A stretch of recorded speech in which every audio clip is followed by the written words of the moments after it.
I call the City of Charlottesville School Board meeting to order. May we stand for the Pledge of Allegiance? I pledge allegiance to the flag of the United States of America and to the republic for which it stands, one nation, under God, indivisible, with liberty and justice for all.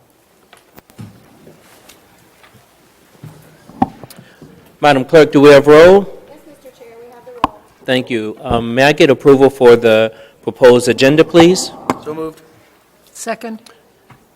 Any changes or additions? If not, all in favor, please say yes. Yes. Yes. All opposed, please say no. Thank you. Next item on the agenda is comments from members of the community. We ask that you come up. You have 3 minutes. If you give your name and your address. And I think we had some people to sign up.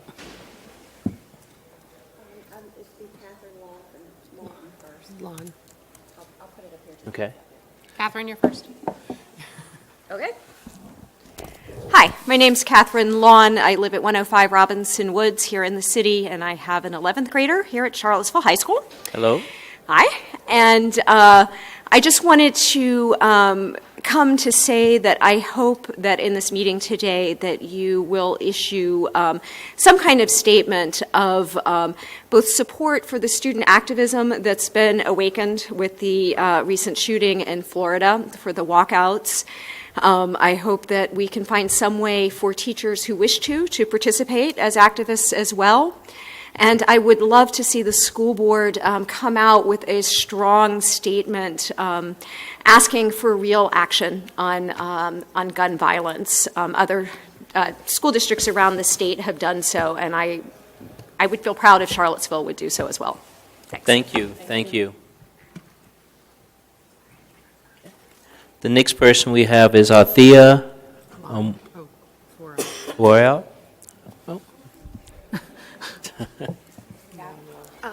Hi, my name's Althea Lonwerell. Hello. I'm an 11th grader here. I live at 105 Robinson Woods, and I want to say the same as my mother. I hope that the school board will issue a statement in support of student activism and for the walkouts, and also provide the opportunity for teachers to do that as well. Thank you. Thank you. Next we have Alyssa Conover. Did I get that correct? From Madison? Okay. Yep.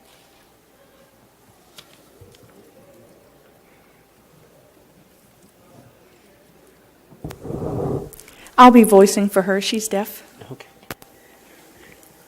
This is my interpreter. Her name is Wendy. I am employed with Civic Access here in the city of Charlottesville. My name is Alyssa Conover, and I'm a community advocate.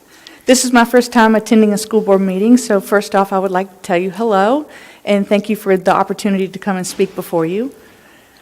Welcome. And I'm sure that you all have noticed the recent bill, House Bill number 84, that passed from Delegate Richard Bell regarding ASL courses that can be added to public schools in the area. And I just wanted to mention what a wonderful opportunity that is, and it not only impacts the students in the school systems, but also in the profession of interpreting, because that allows more interpreters to be in the pool of the profession in the area. And we would like to open that not just for these virtual classes, but to have the physical class in the classrooms, having a teacher that the students can actually learn from one-on-one is more effective than just having a virtual class. And through my business with Civic Access, we see, we have a large number of interpreters, but there's always need for more. There's always needs in the deaf community where they need more interpreters, and so we're having to reach out further and further. So I'm just thankful for that opportunity to spread the word in the ASL and in our culture and our community. Thank you. Thank you. Thank you. Thank you. Thank you. The next person we have scheduled to speak is Wendy Fletcher.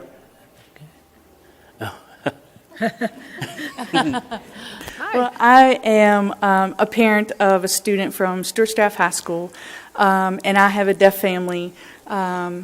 And so my son's first language is American Sign Language. And so I'm also very excited to see this House bill that was passed, because now it makes it easier for my son to be able to take an ASL class that will count as credit towards his diploma, because he has more motivation and more interest with being able to take an ASL class rather than Spanish or French, because it truly impacts his life being in a deaf family. So I just am so thankful and excited about the opportunity for that to be able to spread throughout the local high schools. Thank you. Thank you. Thank you. The next person we have to speak is Becca. Good evening, members of the board and Dr. Atkins. My name is Becca Saxon, and my address is on file. I'm speaking tonight as a parent of a Buford student and as a former teacher in the city. I've been a resident of the Charlottesville area since 1986. I taught in the schools for years and am now privileged to work with public school employees as they take actions to create the teaching and learning environments they want for themselves and their students. My first year of teaching was the year that the massacre at Columbine occurred. I was teaching on 9/11. I taught our city's children on days we were processing the death of colleagues.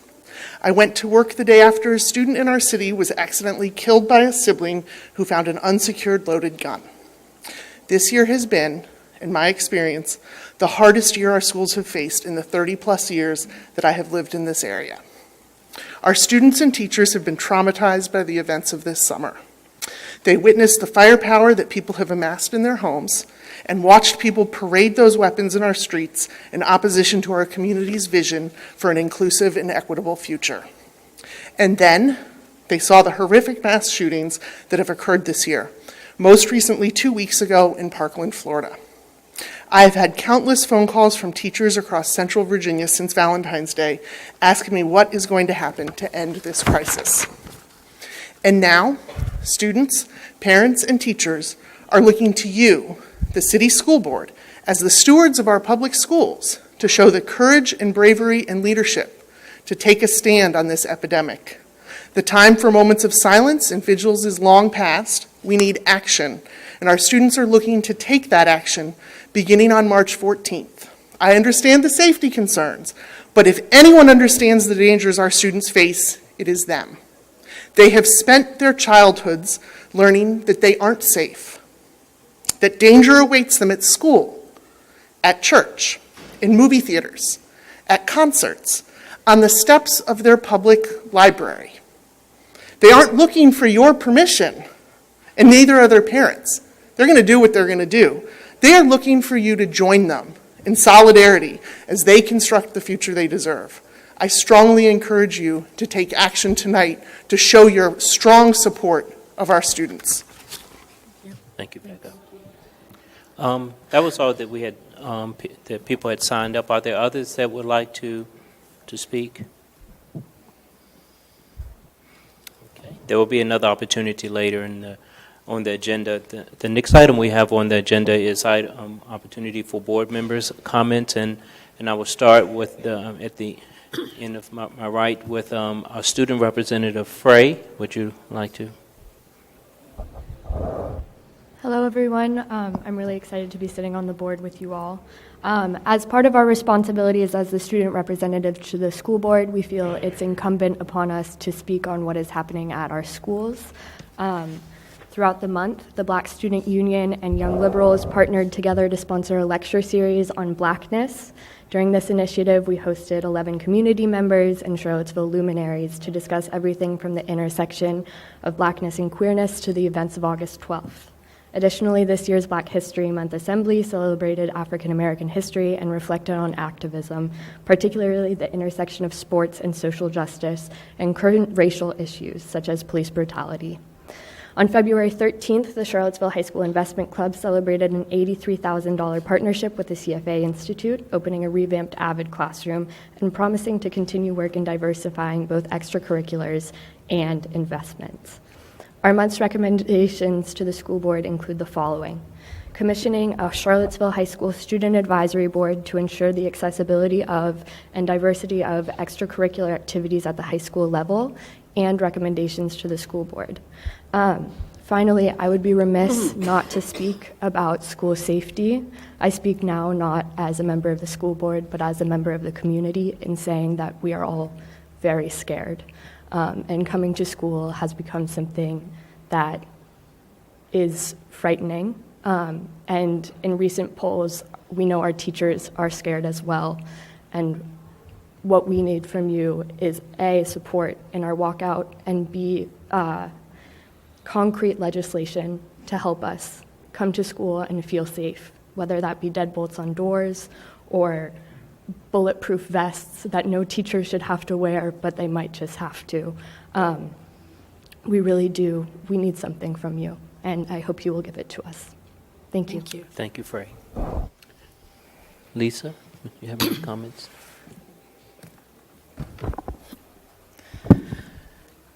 First off, I want to thank everybody who's shown up tonight. Thank you for the comments, and specifically in case Wendy and Alyssa are going to leave, thank you for coming and in your support of the House Bill 84, which affects sign language. I want to continue to thank the school division for the opportunity and the support to add American Sign Language to their curriculum.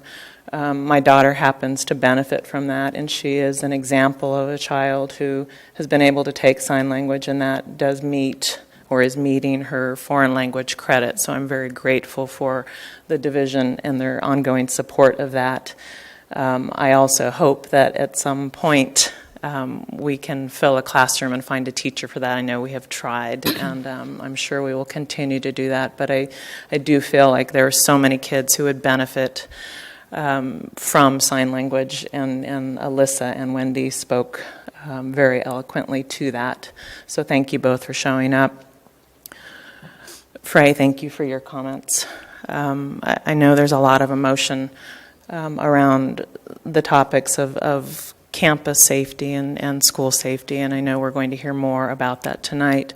So I appreciate letters and comments that the community have sent, and I just want to assure students who might have thoughts or have wishes and wanting to pursue some type of work with everybody, working as a team to make you feel safer and to make sure that the campus is safe. I am fully in support of that, and I look forward to all of us working together. And I'll save the rest of my comments till later. Thank you. Jennifer? I want to say thank you for the comments regarding HB 84. I have been overwhelmed with the kind of support that the deaf community has shown, like in social media, on this bill, and I'm really excited about the potential to have ASL in our high school, not just on this virtual class. I think there is certainly a vacuum to be filled there, so I'm excited about that potential. I'm so moved by Becca Saxon's comments and by Frey's comments, and I'm just really grateful for everybody who's shown up here today. And I do agree that we as a board can make a strong statement, and we hopefully will under our action item on the resolution, and it's similar to the one that Fairfax passed right after February 14th shooting, and I'm hopeful that that can begin the conversation on a statewide level. And I just really appreciate all of the hard work that the grown-ups in our building and the students in our buildings are doing every day to help each other, support each other through what has been a tumultuous year. And I just would be remiss if I did not acknowledge all the hard work of the grown-ups and students in our building, because I know how difficult it is for my children to walk to school, to get to school, and I know that there's a lot of people supporting each student, and those people have their own concerns and anxieties. And I know that on a division level that we are really working very hard and diligent to school safety is our main priority, and And yet, all of this work happens every day in our classrooms, and it's amazing and beautiful. And I just want to also focus on the good work that is happening still in our schools. So thank you, and hopefully we'll have some good discussion around the resolution. And I'll save all the rest of my comments for later. Thank you. Sherry? I would like to thank everybody who spoke here tonight and the people who've come forward to us as a school board asking for support, asking for help, asking for leadership. It means a lot to us, and it's something that I think it's our highest priority, I think, is to respond to these needs. I'm incredibly proud, appreciative, and overwhelmed by the student leadership that has risen up everywhere, not only in Florida, Parkland, Florida, but all over the country, to really let their voices be heard and demand that they be heard.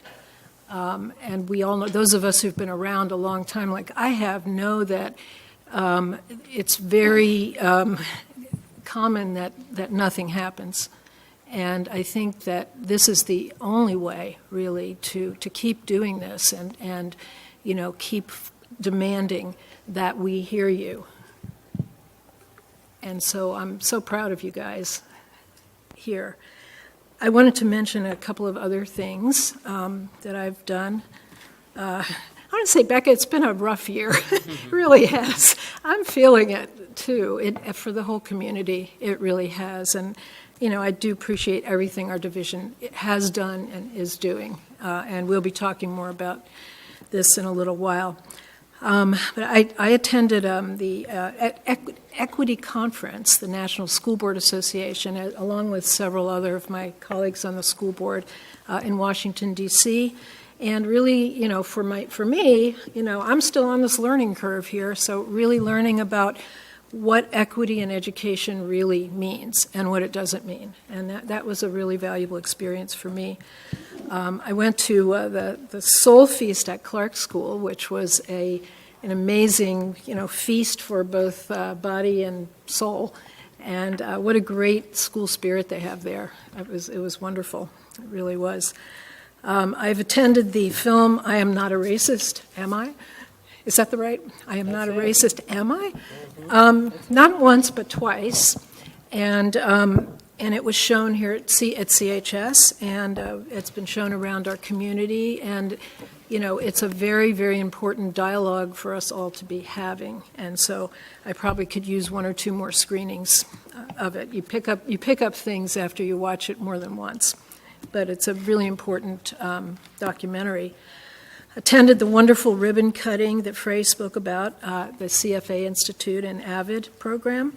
And I think it's wonderful to be not only the beautiful classroom environment, but really helping students learn about finance, both your personal finances and also the whole world of financial management. I wish I had done that in high school. I'd be rich now, I think. I had the opportunity to hear Ann Holton, who was a former, Secretary of Education and is now on the Board of Education, and is also the spouse of Senator Tim Kaine. She was here talking about education in the Commonwealth and sort of where we're going. And I would say we did have an opportunity to ask her for the state's leadership on some of the issues that you're talking about tonight. We need that from you. We can't, each division, just be doing our own thing completely independently. So I think she really heard that, and it was a good session. Attended the Grace Tinsley Scholarship Bash. Nobody gets bashed, but it's like a gala, and it supports Grace Tinsley Scholarship. Grace was a member of the school board here and was a longtime nurse in our school division, and the scholarships are created for CHS students pursuing higher education. And I think that's it for now. Thank you, Sherry. Leah? Let's talk about happy things.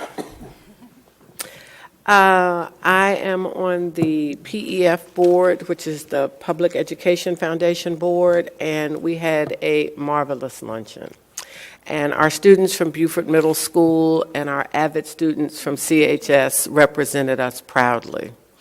And I would like to say a big thank you to Mr. Kaiser and his avid students, and to Mr. Johnson at Beaufort Middle School for the presentation that his students did as well.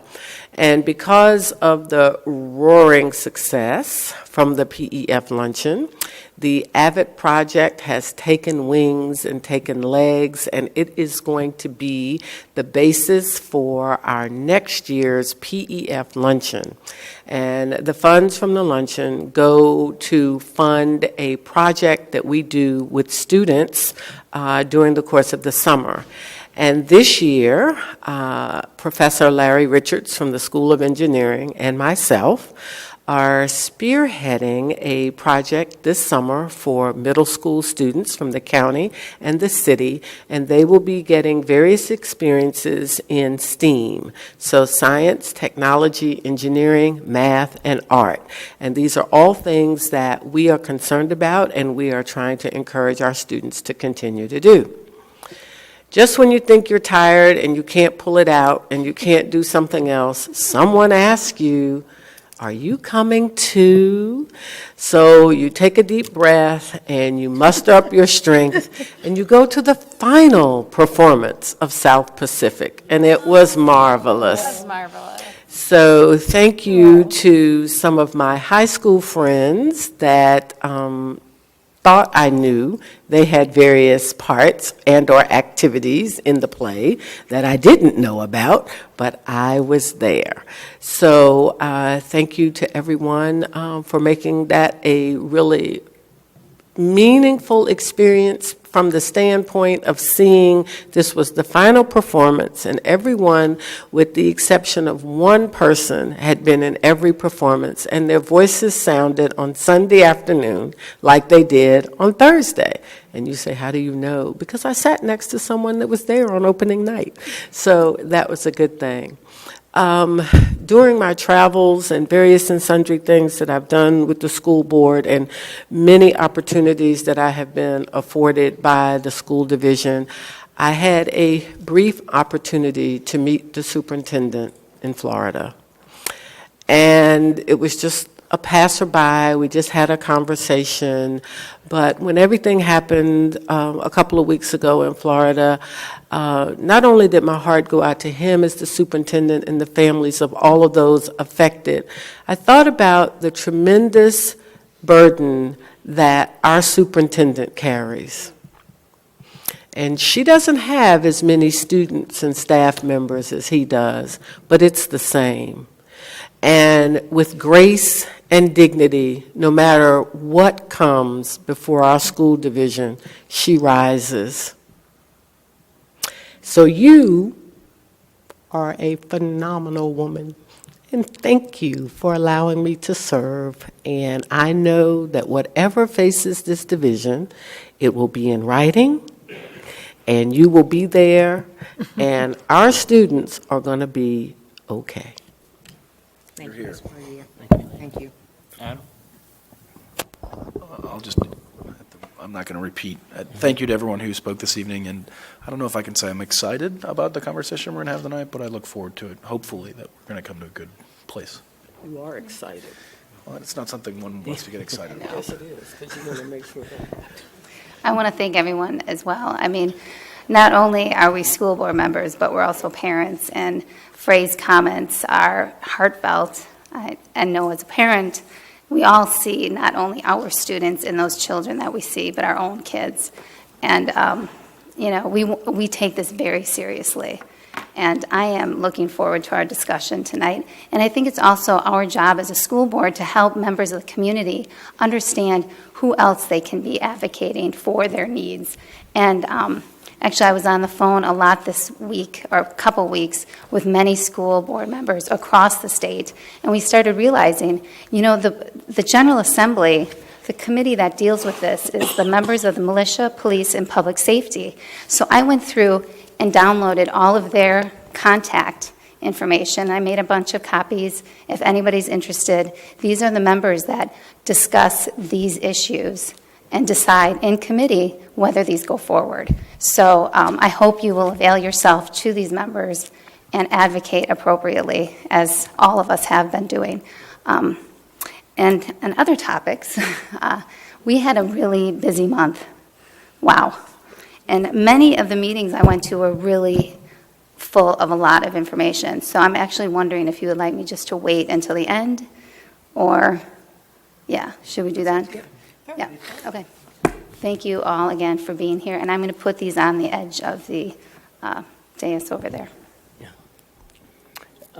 Thank you, Amy, and school board members. I realized that I had skipped an item, but before we move on to that, I just wanted to add a few comments for what has been happened today and over the last couple of weeks, and it has a lot has taken place, and I can tell you that speaking to the school board members that we have been very touched by all of the comments that we have received. Our number one job is safety of the students. We can't begin to educate them if they don't feel safe. And so when Frey mentioned that the students, they don't feel safe, that hits us. That hits us. And many of us have children in the system. I have a 10th grader here in this building. And so we have to do what we have to do to make our students safe. It really is difficult to respond to emails over the last couple of weeks when you're, having to tell them what has taken place and what we're proposing to do. As I respond as the chair of the board, I long for the days to address block scheduling and AP courses and things like that. It seems so distant, but this is the business that we're in. We need to address this, and I think that we have a community and a school board and a school system here that will rally to do what we have to do. And we have been discussing this, and we're going to have a discussion tonight on this. So, Frey, I really appreciate you and other students, other school board members, the student reps taking the lead on this and really stepping up to the plate, doing what you have to do in addition to all your other work. And so I appreciate the community coming out as well. We're going to have a discussion on this. We have an item that we missed dealing with the special recognition for employee accommodation. So, Dr. King?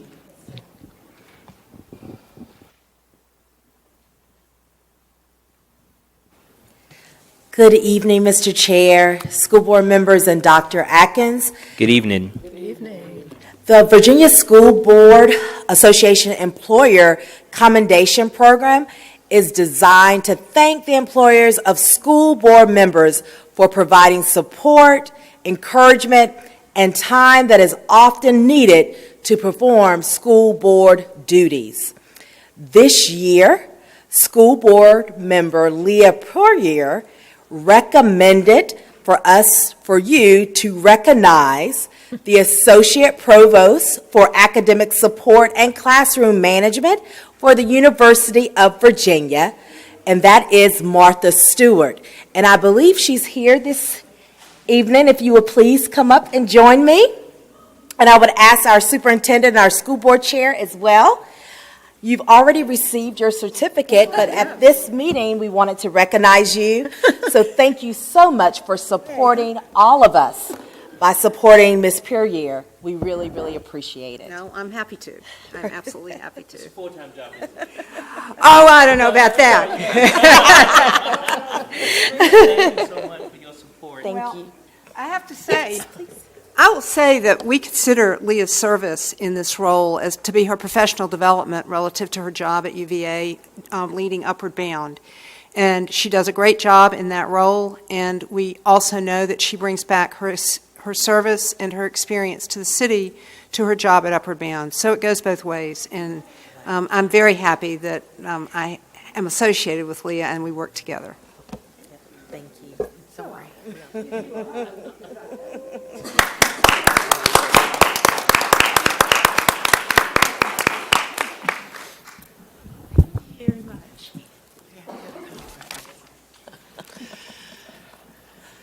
We all know how much this impacts our ability to work and how important it is for our employers to have flexibility. So thank you so much to the University of Virginia for providing that flexibility for Ms. Puryear. Yes. Thank you. It's quite a commitment. The next item we have on the agenda is adoption of the consent agenda item. I get a motion to approve the consent agenda. So moved. Second? It's been moving the additional changes to the consent agenda. If not, all in favor, please say yes. Yes. All opposed, please say no. Thank you. The next item we have on the agenda is the school safety, and this is something that has come up, and under this, you know, we're going to Dr. Atkins is going to take the lead for this, and some information has already gone out, but we're going to have a robust discussion at this time. So, Dr. Atkins. Mr. Wade, thank you, and thank you to the board members. Before I discuss the school safety, thank you to Alyssa and Wendy for being here to talk about House Bill 84. I think that's a real big step forward for our students and for our community. School safety and security. Frey, thank you. Thank you for your comment. Thank you for speaking from your heart. One of the things that we are tasked with in our public school system and in an environment like this is to protect our students, not only to educate them, but educate them in an environment that's conducive to learning. An environment that's conducive to learning is one in which students feel free to speak. They feel free to move about, to learn, to engage in the whole process of learning. And that our teachers feel comfortable in the delivery of instruction and being in that space. So school safety is paramount to what we do. So do know, Frey, and to all of our students and our teachers, our primary goal is to provide that environment that reassures you that you're safe, that we take it seriously, and that we're going to respond to your needs. We will be there for you. We are in the environment with you, and we will do everything that we can possibly do to secure our facilities, to make our students and our employees feel safe, to work with our school board, to make sure the route to school is safe, the route back home is safe. And these years of your high school years are those that are as free and liberating as possible. So we're here for you, do know that. Our hearts absolutely grieve for everyone in Parkland, Florida, and all the other sites that, as Becca mentioned tonight, have been touched by violence. As our country and as a school division, each one of these incidents, as unfortunate as they are, they help us to learn more about what we can do together to minimize our risk and to promote safety and a positive community. Thankfully, we're not alone in this. We have an entire community, a school board, parents, and members of the community who are present and ready to provide support to us and to our students to secure our environments. We now take advantage of all of those expertise and members of our community. We're very thankful that Dr. Dewey Cornell from the University of Virginia will be with us on March the 15th at 7 o'clock p.m.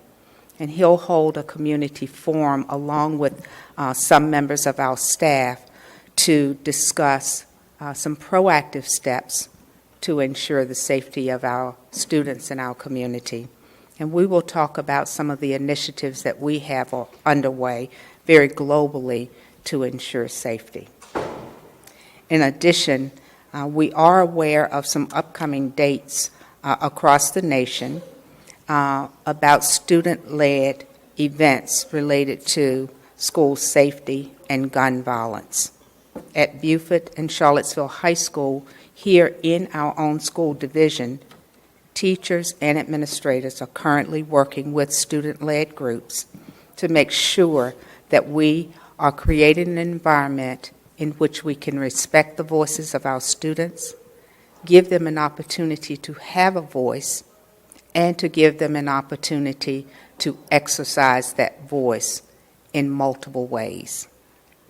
Our job is during that time to make sure that we engage our community to provide an environment that is safe and secure while our students do exercise that right. We're very proud of our students. We're proud of them because when there are issues that come to the forefront, no matter how difficult they are, our students take those issues head on. And we provide for our students the support and guidance that they need in order to have their voices heard. And we encourage them, to continue to have their voices heard, regardless of the issue. So we're working together with our administration to have a solid plan for March the 14th. Our teachers will be involved. Our teachers actually are involved in that planning to make sure that we take advantage of this learning opportunity for our teachers, for our students, for our entire community. So thank you to everyone who's been involved in the planning. It will be a productive time for us all. So on Wednesday, March 14th, some of our Beaufort and Charlottesville High School students have planned to gather at a designated place on campus at a designated time for a minimum of 17 minutes to show solidarity with Marjorie Stoneman Douglas High School in Parkland, Florida. Our Charlottesville City Police and staff members and teachers will be on hand to make sure that we provide support and security for our students.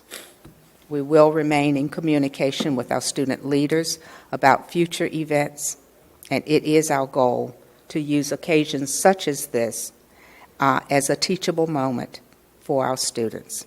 Regardless of their political beliefs, we will continue to learn how to engage and help them to learn how to engage in our community and world to make a positive impact. So thank you for all that you're doing to our teachers and our community and our administrative staff as we work together to make those upcoming events as positive as possible. Sure.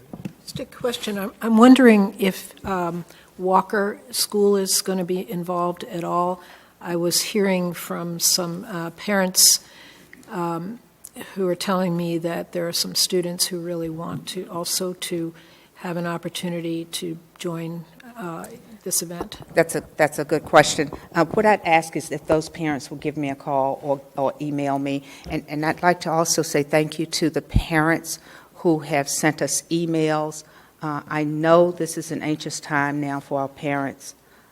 As a mother, as a grandmother, these are anxious times. It's hard to let your little one leave home when you think that you may be sending them into a space in which there's some question about their safety or safety of that environment. But together we will address that. So thank you to our families. Thank you for the people who commented tonight. We appreciate those comments. At no time, whether it be a superintendent or any other administrator in a school division, we can't do this work alone. It's bigger than any one person. It's bigger than any 5,000 people.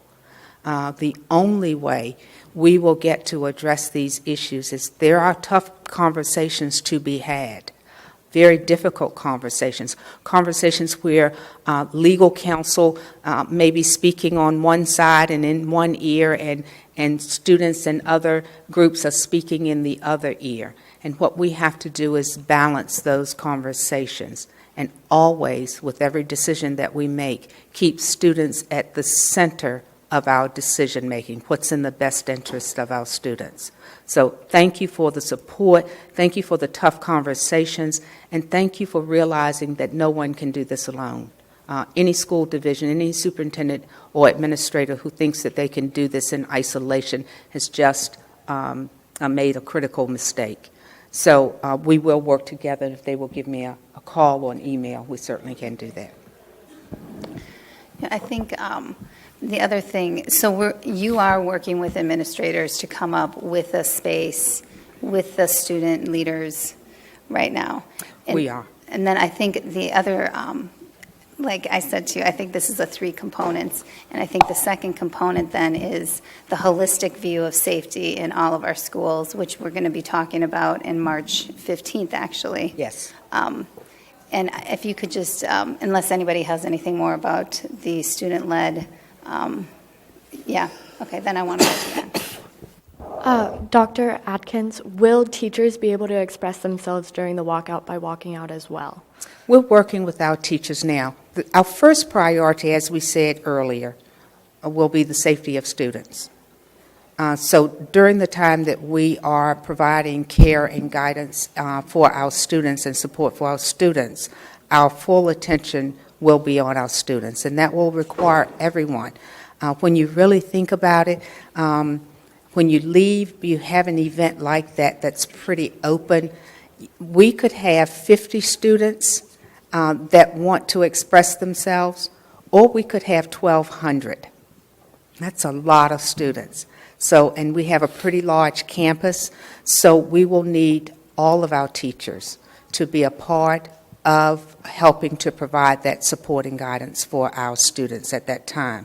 However, I do realize that when we put on our teacher hats, we don't leave our passions behind.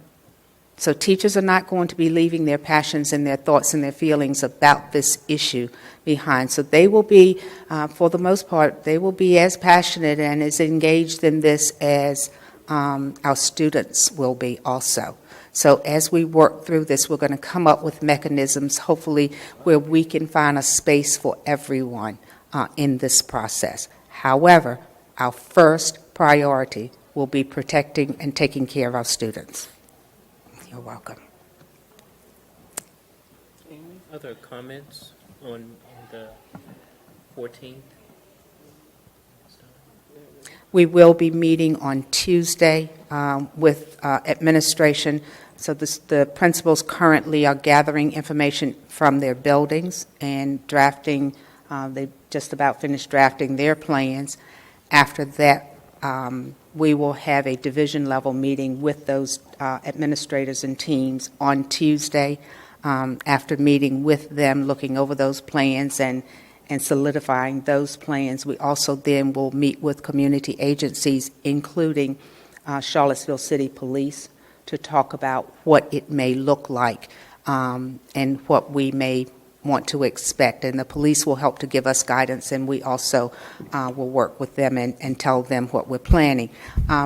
We also want to keep in mind that this is a national issue, and so we've been collaborating with some of our colleagues around the nation and receiving guidance from school divisions who have experienced this before nationally. So they've learned a lot from this process, and we're pulling on some of their expertise also.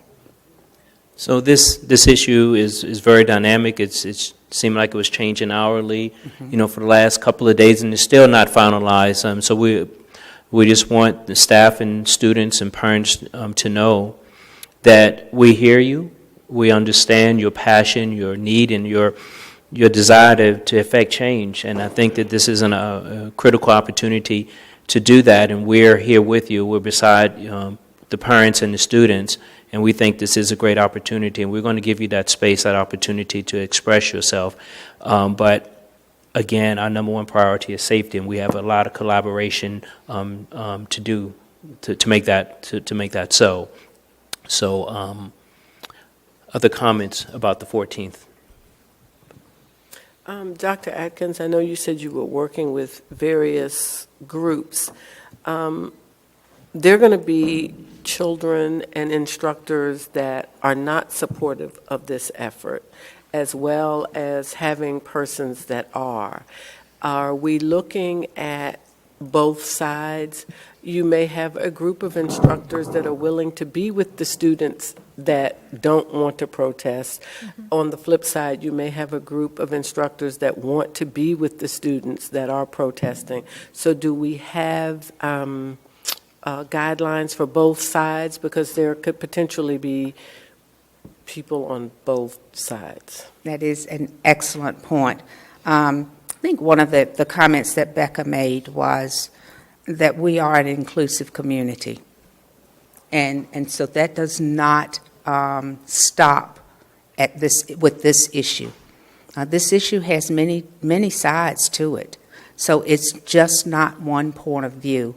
What we're providing is safety and security so that our students may express themselves. So that it's not telling our students what their expression must be. It is that they may express themselves. And I would anticipate we will have varying opinions, and students will have varying positions, and our staff members. And it is our job to create an environment in which we are respectful of all of those opinions. Individually, we all probably have our passions. I am an Army reservist. I have firearms in the Army Reserves, and I have passions about this, but I have no firearms at home. And I won't tell you where I live, but I have no firearms at home. And I won't tell you where I live. Thank you. So I do have passions also, and as each one of you have certain passions about this. But as a collective body, our responsibility is to make sure we create an environment that everyone can have an opinion. And we can be passionate, but collectively, we are respectful of everyone. So thank you for asking that. Okay. So Amy, you're about to kind of bridge to something. Is that on? There we go. Sorry about that. In terms of the community conversation that is in the planning stages for March 15th, I'd just like to share Dr. Kraft and I both attended the synagogue's active shooter training earlier this week, and it was very informative. Maybe it's something that we can discuss. They have online training. I can't even believe I'm talking about this, but, so maybe that can be part of the discussion and some of Frey's ideas. I know that when we had, Ed Gillespie was here, there was these locking mechanisms we had talked about, and now there's even newer like technology with these bulletproof whiteboards and such. So, I don't know how much we're going to get into that during that discussion. That might be a separate discussion, but, I think these are all kind of things that people are going to bring up. And I think we're going to have a police, I can't remember what is. Yes, we'll have Can you, if you guys don't mind, just go over the roles of the people that are going to be invited to speak and kind of what their expertise might bring to the discussion? Dr. Cornell is, Dr. Dewey Cornell is probably national expert or international expert on school shootings and how to be proactive in providing environments in which students do feel safe. And he is very much on the proactive side. He actually did quite a bit of research during Columbine and wrote quite a bit and gave lots of guidance during that time. So since Columbine, he's been following these types of incidents and doing research and providing guidance to school divisions. And so we're very fortunate to have him to come. So he will be talking about that research and giving us suggestions on what we could do. Charlottesville City Police, there were some questions about our community as a whole. How are we providing and how are we preparing in our community to respond to incidents and to be proactive at the same time? So they will be on board with us also. Kim Powell, our Assistant Superintendent for Operations, actually attended a workshop on safety and security this week, 3 days. So she has some brand-new information for us, so she's going to be there also to talk about that. We will answer questions about security. We won't talk about all of our security measures, but I know there have been some questions about locks on doors, locking from the inside, locking from the outside. Where are we on that? There have been questions about campus-style schools and how do we secure those. So we anticipate that those questions will be there, and we'll be ready to respond to those. Juan? Yes. To the community, I don't know how many of you know, but Charlottesville is not unique, but we have a wealth of information. One of the things that has come out nationally and has been on various radio programs and talked about is, unfortunately, the Commonwealth of Virginia was one of the first places to experience this type of horrific violence with Virginia Tech. And based on that, a lot of things have come out in the Commonwealth of Virginia as it relates to colleges and universities and K through 12 education. And so we have some of those persons that were on that commission that was formed by the governor at that time at our disposal here at UVA. And Dr. Cornell, as many of you know, is associated with the Curry School of Education at UVA. So to have those people a phone call away who are concerned about the students and the adults in this community is beneficial, and I just wanted the community to know that. Yeah.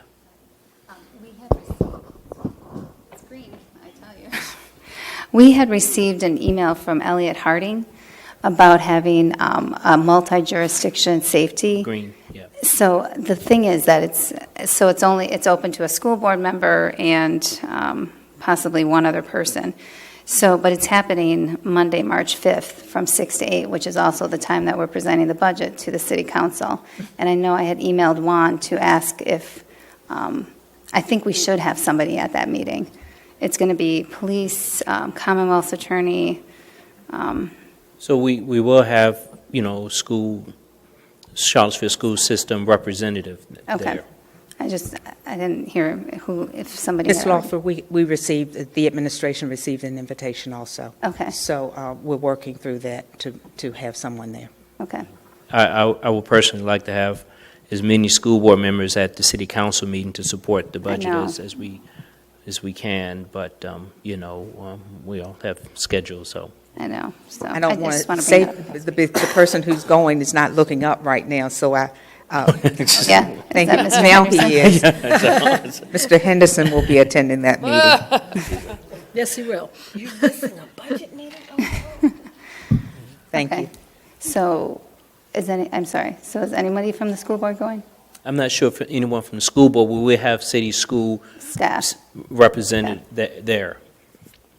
Okay. Everyone's okay with that? Oh, Lisa. Dr. Atkins, I have one more question. I know you alluded to it a little bit, and we have received some emails from different community members asking specific questions about specific campuses and how they're being secured. So I would love at some point, I guess, to have an update just on where we're at with the planned and already that are in the works with security updates from CNC or. Well, the one with our campus-style schools, it can be pretty quick. They're campus-style schools. Right. And with a campus-style school, there are obvious reasons for locking doors at certain times and not locking doors. Students have to have access all during the day to come and go in those buildings. So we can have maybe a work session to talk about that and perhaps we could get someone in from different agencies to talk with us about their experiences on campus-style facilities and buildings and how they have secured those. But that's a challenge for all campus-style schools, securing them. Is there anything in the works for CHS specifically, as far as just security, front door security? I'd rather talk about that, Okay. maybe not in this forum, but in another forum. All right. One of the things that I want to be cautious about is, as we talk about security, I think it's a great conversation to have, but being cautious about talking about how we secure our buildings in a public forum may leave us more vulnerable than we would want to be. So, I understand. thank you. With my board hat on, but also a parent Right. with a high school student. Well, I think it would be really helpful if it's a work session, if that's the best environment for us to discuss this. I would really like to make sure that we schedule something for that. Thank you. We have put the visitor buzz-in system on all of our elementary schools, where you have to buzz to be entered, and we have the cameras on the inside of the building, and so you can't enter the building until someone from the inside allows you to enter, and that's a very effective system. Here at CHS, when you think about visibility and the flow of sight, those are the kinds of issues that we would need to work through.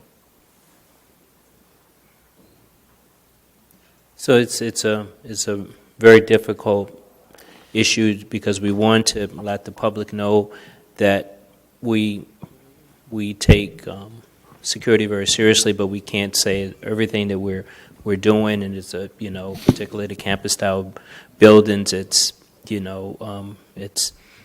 there's a certain accessibility both ways that we have to maintain, and it's not but so much in reality that if someone is intent on doing something that we can do, but we're going to do everything that we can. And I think that Dr. Atkins mentioned is that this community has a wealth of resources and intellectual knowledge, and we're going to tap into that yet again on the 15th, and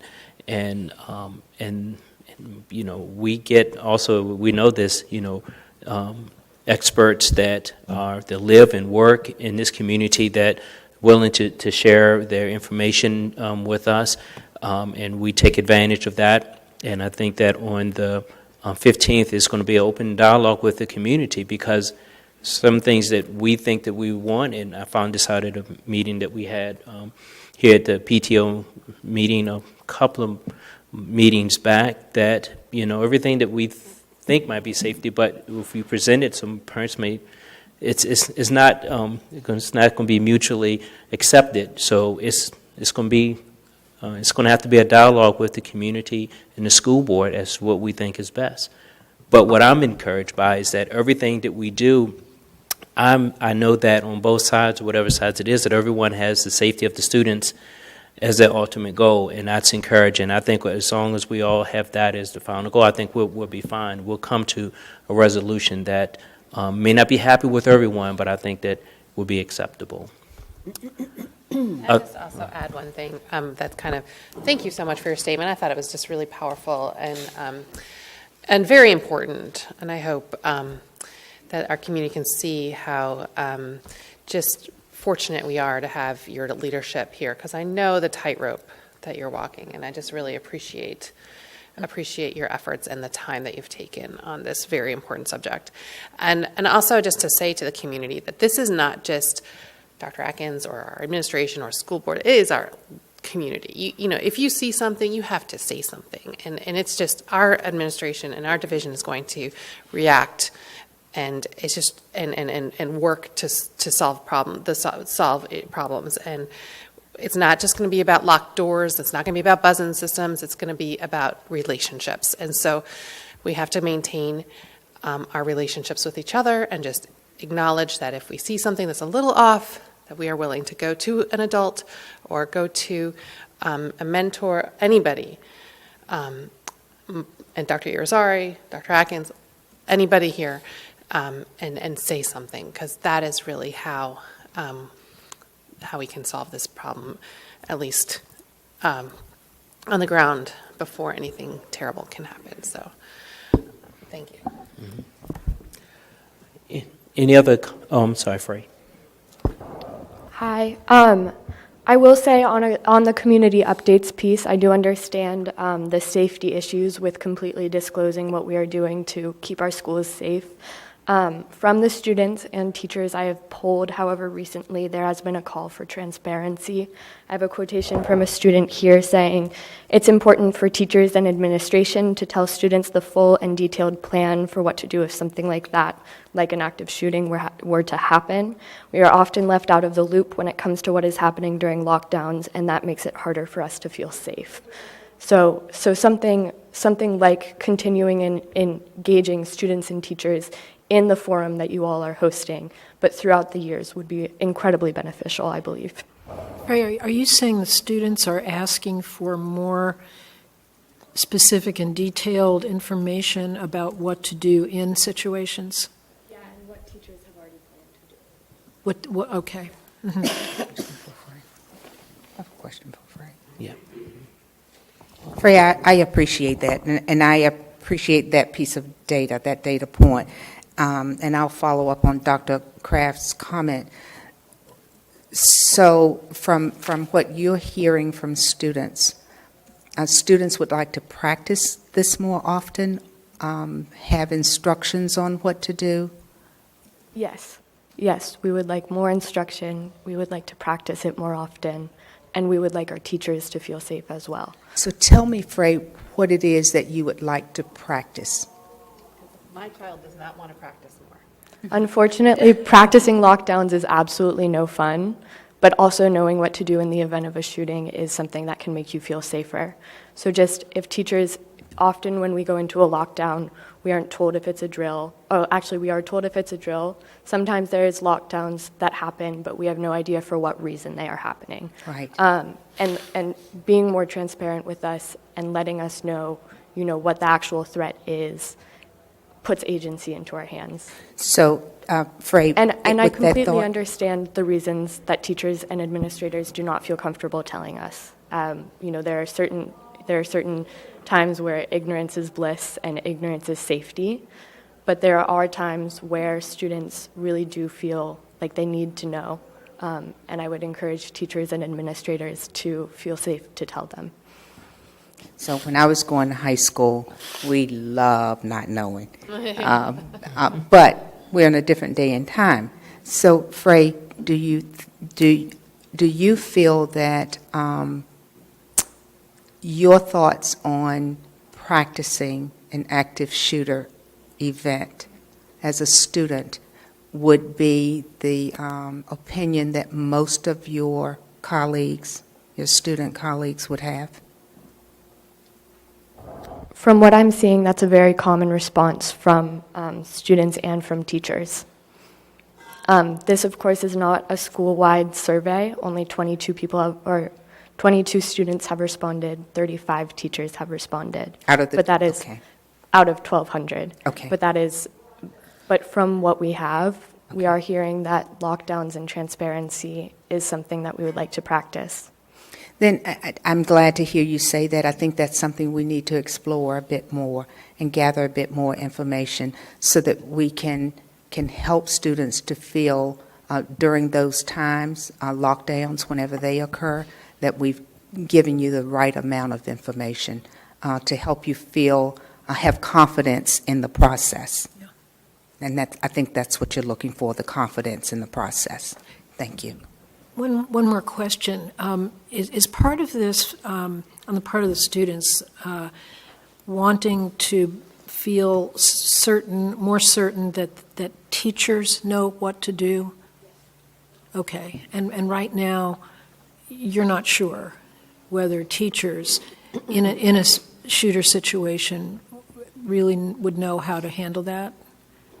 From what I'm seeing from the teachers, while an active shooter situation is unlikely, there is a concern that there is too much building access and that they would not be able to adequately protect their students in the event of a shooting.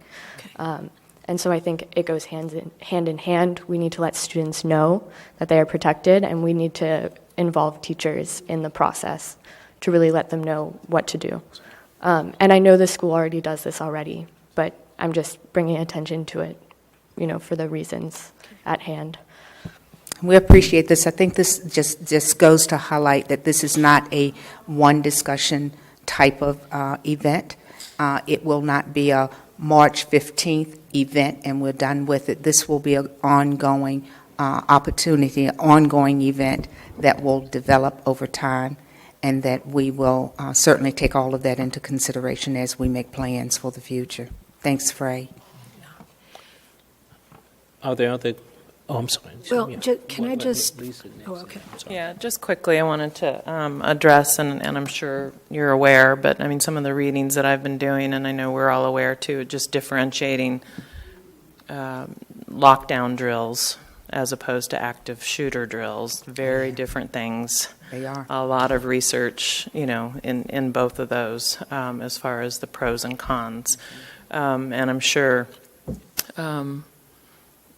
even just looking at the difference in how I think after Columbine, the research and showed that we should be practicing the lockdown. And then after Sandy Hook, that changed.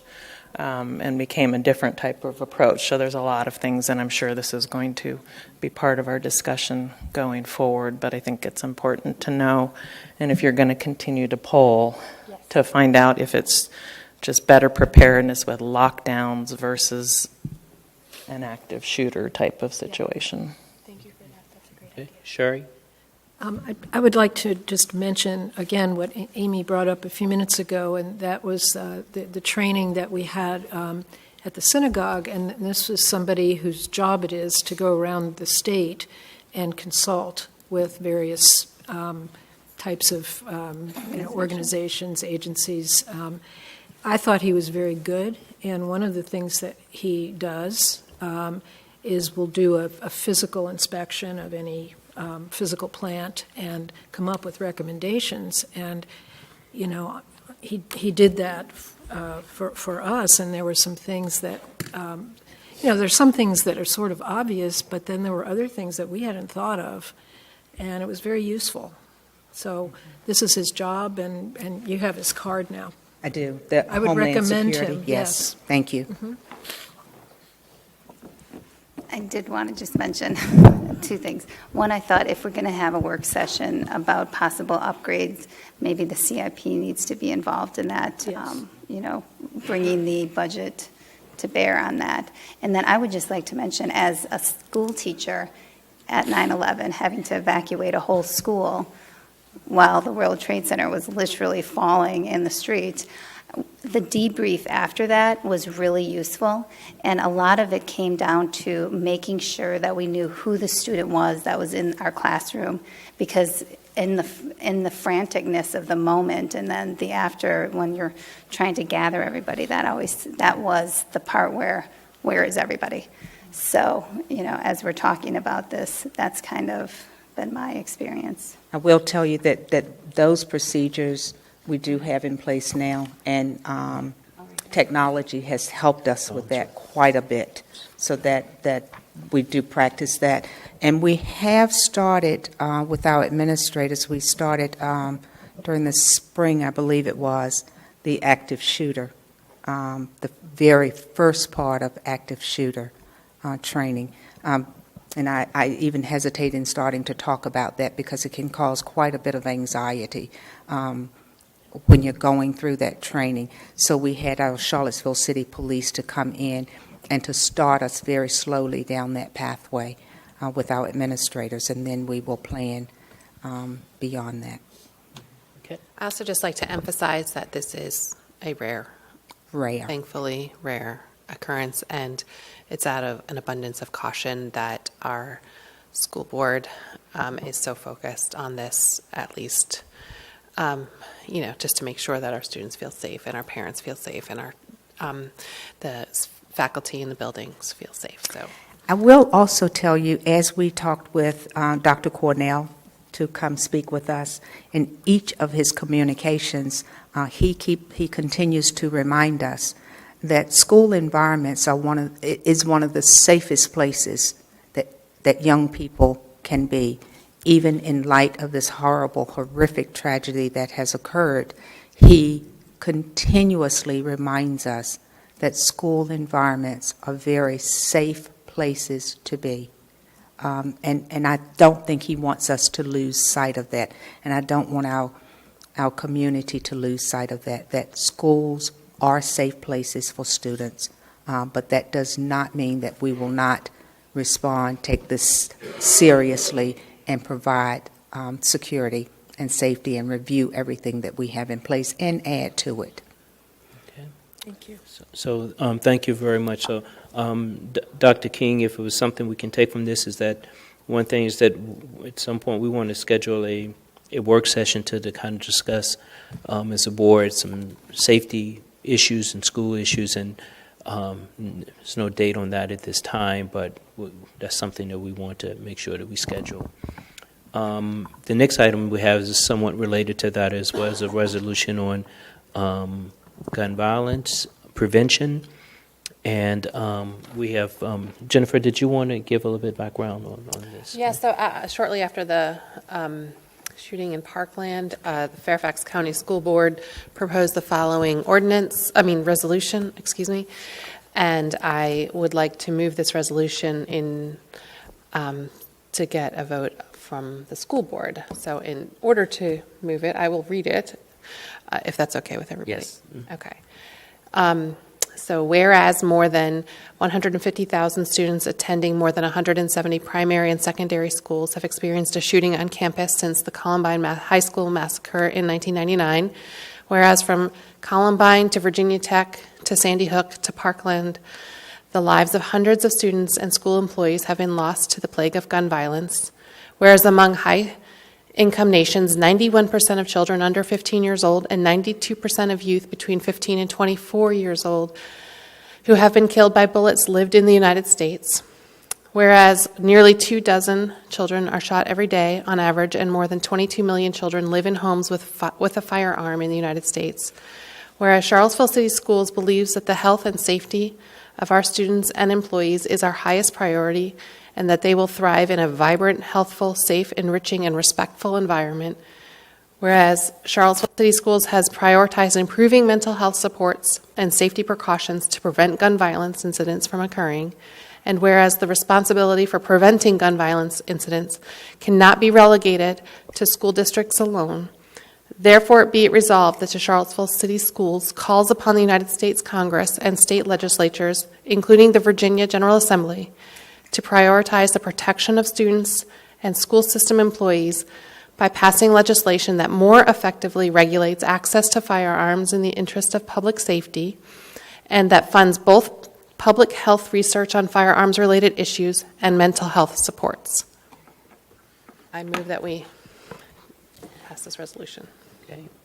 Can I get a second before we start discussion on it? Second. Okay. Discussion. Well, I just noticed that there was a difference between what you were reading and what was up on our screen. And the main thing, you're reading Charlottesville Schools, Charlottesville Public Schools, and this says Charlottesville City School Board. So we need to be clear about which it is. The city school board is the one that. Okay. Because we are the political body, so it's the Charlottesville City School Board. Okay. Thank you. I think this is one. Oh, sorry. Thank you very much for bringing this to our attention. I really appreciate it.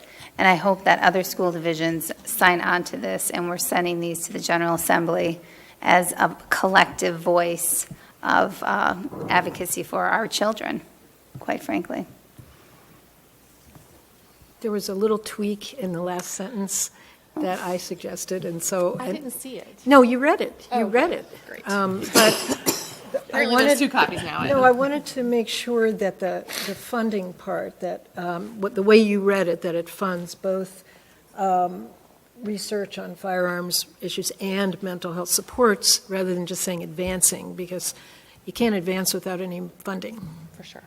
Yeah. Great. You know what This else? is really I just nice. want to say, it really took each one of us in our unique skill set to come up with such an enlarged discussion. And I think it's really important for the public to know that each of us took a different take on this. And I think that is why it's so important. Sorry, as my phone is ringing, my daughter's probably done with volleyball. But that's why it's so important to have a diverse group of voices elected representing us, because we each really did bring a different perspective. And I think that's how we came to a much more Robust resolution. Exactly. So we finished each other's sentences now. We're in sync. Thank you. Yeah, see? Okay, so it's been moved and properly second. Further discussion? I presume that this resolution will be passed, and if it is, I would also like for it to go to our Virginia School Board Association, and I would also like for it to go to the National School Board Association as well. Yes, good idea. See? Okay. See? Hey. So, I also want to Better say thank you together. to the leaders in Fairfax County who came up with much of this language. So Yes. it's real. But thank you for the initiative to Yeah, bring it to yeah. By us. the way, they're the largest county, I think, right? They have, state Yeah. top 10 in the Bigger than many country. states. they do have a lot of staff. Okay, so it's been moved properly second. All. Oh, sorry, yeah. Ms. McKeever, thank you, and thank you to all the board for the resolution. It's a tough one. It's one that takes a firm stand and certainly does put it front and center about gun violence and solid recommendations on how to affect gun violence. So I agree with Ms. Laufer that it does take a collective body to come up with something like this and all of the approaches that we've discussed tonight. So thank you. Thank you all for your passion and dedication to this. Now they better do something. So all in favor of the resolution read by Jennifer, please say yes. Yes. All opposed, please say no. Thank you. We have a resolution. Thank you and the students and everyone so much for working on that. Everyone had a hand in this. The next item we have on the agenda is the Class Excel tuition increase. Mr. Henderson?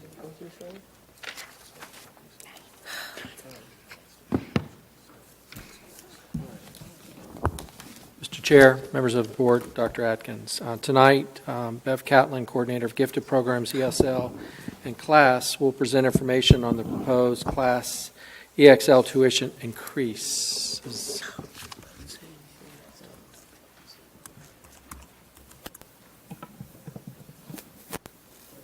Mr. Chair, members of the board, and Dr. Atkins, this evening I'm here on behalf of the Parent Advisory Committee for the class program. We are asking for your approval of the fee structure for Camp Excel 2018. Camp Excel is the city's 6-week summer camp for rising kindergarten through 4th grade students. Charlottesville Parks and Recreation and the class program work collaboratively to fund and operate this camp. 2 class and Camp Excel parents wanted to share their support for the camp and for the proposed fee structure. One is with us this evening. The other could not be here, but asked that I read her statement. Ms. McCleary, who was unable to attend, has a daughter who participates in class. And here's what she wrote. My name is Krista McCleary, and I have a daughter, Naomi, in 4th grade at Burley Moran Elementary. I wanted to say how the reduction in class fees based on my income this year was extremely helpful. It allowed me to make a decision to support Naomi's interest in gymnastics, and it eased some of the financial burden related to childcare overall. I regularly work extra in the summer and Airbnb my house to make ends meet. What has turned out to be now $80 a month for class this year, the savings plus Naomi's part-time attendance due to my flexible job, has helped my budget a lot. I am a single professional mother, and I do own a house, which requires me to take on extra jobs in the summer. For example, I Airbnb my house, edit textbooks, and teach extra classes. This allows me to make ends meet, but every small savings is really appreciated and noticed. I have, for example, used the flex system for dependent care deduction since Naomi was in childcare. I think it is harder for the middle class to make ends meet these days.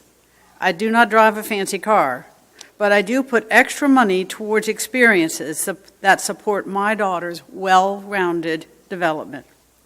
This reduction in class fees has helped me to do that. I can also say that Naomi has thrived at class from kindergarten through today. The variety she now has with gymnastics on Tuesdays and Thursdays, and class on Monday, Wednesdays, and Fridays, plus piano lessons with Miss Murray through the class program, makes her afternoons very well-rounded. Thank you for listening to my statement and supporting the reduction in the fees for my income group. Next, I would like to introduce Ms. Vess, a parent from Burnley Moran Elementary School. Mr. Chair, members of the board, and Dr. Atkins. Good I am evening. a member of the Class Parent Advisory Committee. In February, the committee carefully considered a new fee structure for Camp Excel 2018. Tuition will continue to be based on family income with rates that are determined by a sliding scale for payment. The scale that is before you will make camp more attainable for families in the $40,000 to $70,000 range, while still being affordable for all families. During the review, we compared the fees for Camp Excel with the cost of camps in the community and found it to be comparable to or significantly less than the others. After a lengthy discussion, the advisory committee endorsed the proposal. The group did not come to the decision lightly, as we recognize there are economic challenges for all families at all income levels. We, however, do feel that the new scale is fair and will put Camp Excel in strong economic standing. Thank you. Thank you. Thank you. As we've said, in February, the advisory committee met to determine the fee structure for camp this summer. After a robust conversation, a lengthy, robust conversation, the fee structure in the chart was approved. With it, Camp Excel will have a sliding scale that matches the new scale class implemented for the after-school program this year. The scale has worked well in reducing the financial burden for many of our families, especially those at the middle levels. Level 1 now includes families who make under $25,000, not $20,000. And the span between levels increases by $15,000, whereas before it was $10,000 increments. For summer 2018, a new fee structure is necessary because last summer, class had to absorb $13,627 of camp expenses related to office support. This was unexpected, but came as a result of child daycare licensure requirements. And then after July 1, this summer, Camp Excel staffing costs will rise by approximately $16,935 due to the salary increase for all CCS employees.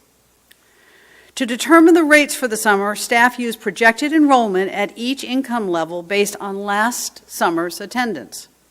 Last summer, like the year before, our campers were primarily at levels 1 and 2 and at level 6. With a proposed scale, Camp Excel will be more affordable for families at income levels 3 through 5, where we have had the lowest enrollment in recent years. Last summer, 261 children were at levels 1 and 2. 28 children were at levels 3 through 5, and 120 children were at levels 6 and above. As proposed for summer 2018, the one-time camp registration fee will be $15. This fee is for a family, not per child. The proposed rate for the first child attending camp will range from $8 a week for a city family making under $25,000 to $190 a week for one making over $85,000. The rate for non-city residents will be $235 a week. At the highest rate, camp will cost a family $6.71 an hour. All parents will receive a 25% discount for each additional child they enroll, and wraparound care from 7:30 to 9 a.m. and 4 to 6 p.m. will remain affordable at $5, $10, or $20 a week. With the new fee structure, class is confident that Camp Excel will end the summer with a balanced budget. I'm here to answer any questions that you may have. So I just want to add before we get into discussion that Amy and I are part of the class committee, and it was very robust discussion. We really looked at this issue every which way but loose, and we feel like this is, very fair and addresses our concerns. So I'll open up for discussion. I would only say also that many of the members had done research on the prices of camps independently because they know they're part of this committee. So we know that YMCA is at about $180 a week. So we are right within the ballpark for sure. And They're the lowest camp per right, week. actually we had Besides this. right. Yes, that's true. But we had some other numbers. I only wrote that one down. The national average, I think, Oh, is yeah. $235 or $250 a week. So You will not yes, find we that in definitely were Charlottesville less except than for the Y. Yeah. every camp that we looked at in the community.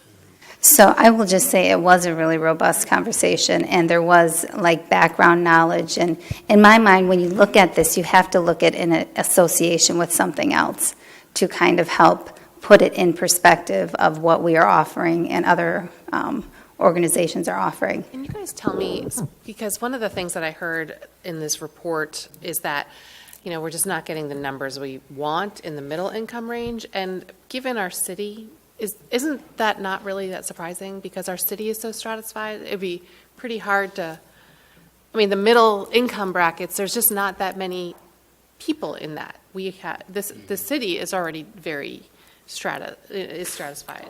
Bimodal, maybe. Yeah, there's very few people in the middle. So I don't know if that's a reasonable goal. Well, I think it does address, though, the issue that these brackets were pretty big before. Now we have more. I'm sorry. It's every one of the schools is calling me tonight. We're all going to get that call in a second. Yes, I will turn off the ringer. Sorry, I thought I did. But Just wondering if that was a part of the conversation. I think a little bit. So, again, we're looking at the numbers. I understand what you're saying with middle income, but I'm also looking at where those numbers are for levels 3, 4, and 5, and Well, they're totally reasonable. I'm not they complaining go up pretty about high for income, and so that's the piece. We're just not attracting that for that group. We were not affordable last summer, and so what we want to do is make it more affordable for more of our families, not just for the families at sort of the So two ends this of the might scale. actually help that situation. Right. In terms of affordability. Right. It's certainly a significant departure in cost for the middle groups. So from that end, I think it sounds that's great. great. I'll say that my wife and I went to the event at the Doubletree for the camps, and we're two working professionals, and I thought I was going to have to go get another job in order to pay for the summer experiences that are out there. I was blown away by the costs. Yes. And so I'm a big fan of these changes. I do have a question, though. Are we approving this tonight? Okay. Do we need it approved? Yes, I thought we need to did approve need it to tonight. Oh, Because we need to get it out. Suspend the rules and see if we can move it up forward. Well, I would just like to express my support, and I really appreciate your presentation. I appreciate hearing that it was a robust discussion, and I appreciate hearing from members of the community that it really does address our questions about affordability. So I'm in support. So you need a motion, you need to. So we need to suspend the rules because we had it for discussion, and that was my lapse, because we need to get this information out so that we can start advertising. I was going to say, parents are waiting to start registering their children, so waiting a month, you will get a lot of phone calls that you won't want probably if we Suspending have to the wait. rules as possible, I move that we approve this fee schedule as presented tonight. Okay, we have a motion on the floor. We can have further discussion after we second it. Second. Okay, we can continue the discussion.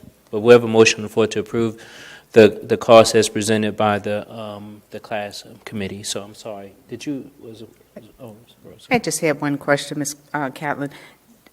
Did I understand you to say in 2016, going from 16 to 17, you saw a decrease in that middle section of the attendees because we did a fee change from 16 to 17? No, Did you? we're saying for the 2 years, summer 16 and summer 17, levels 3, 4, and 5 were significantly lower Than they had been previously? than the other levels. Than the other levels. The ones above and below. Were the 3, 4, and 5 lower prior to that? Not as low.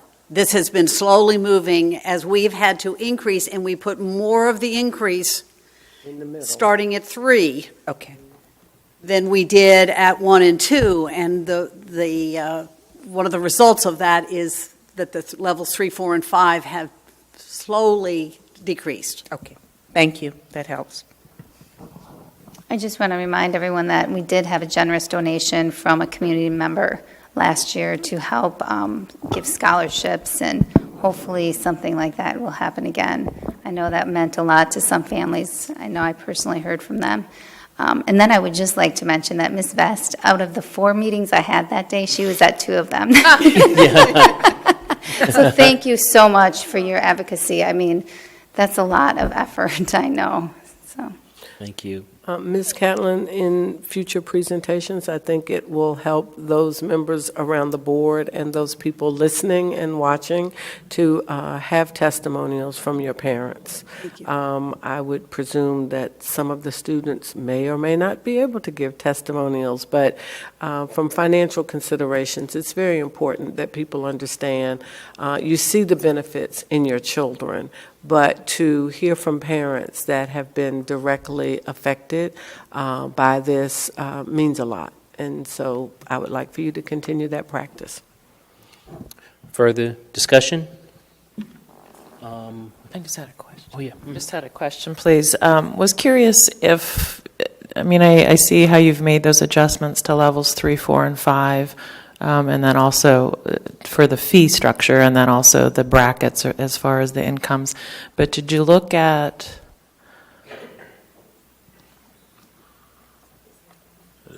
Yep. Well, that's slightly. Yeah, looking at, I guess, level 5, and you made such a significant change, I guess, from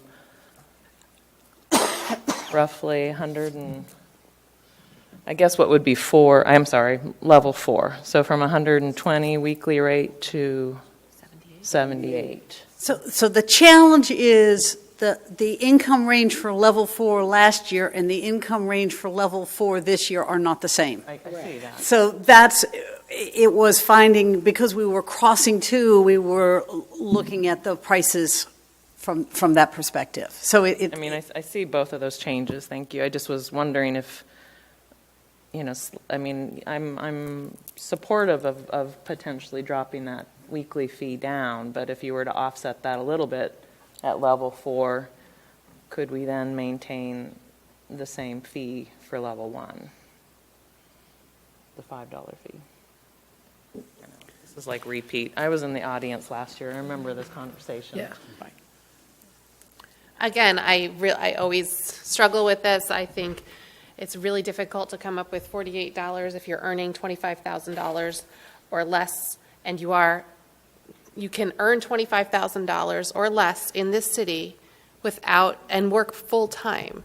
And so it benefits our whole division to have those students in our class program instead of whatever it is that they could be doing without the adult supervision. So it's clear the need is there because there's a very significant amount of children in the under 35,000 range that registered last year. And to that end, having any increase is something that I just get a lot of anxiety about for those families. I know that for our family, for normal summer camps in this city cost $300 a week. Okay, sometimes that's just a half day. So if you are earning over $85,000,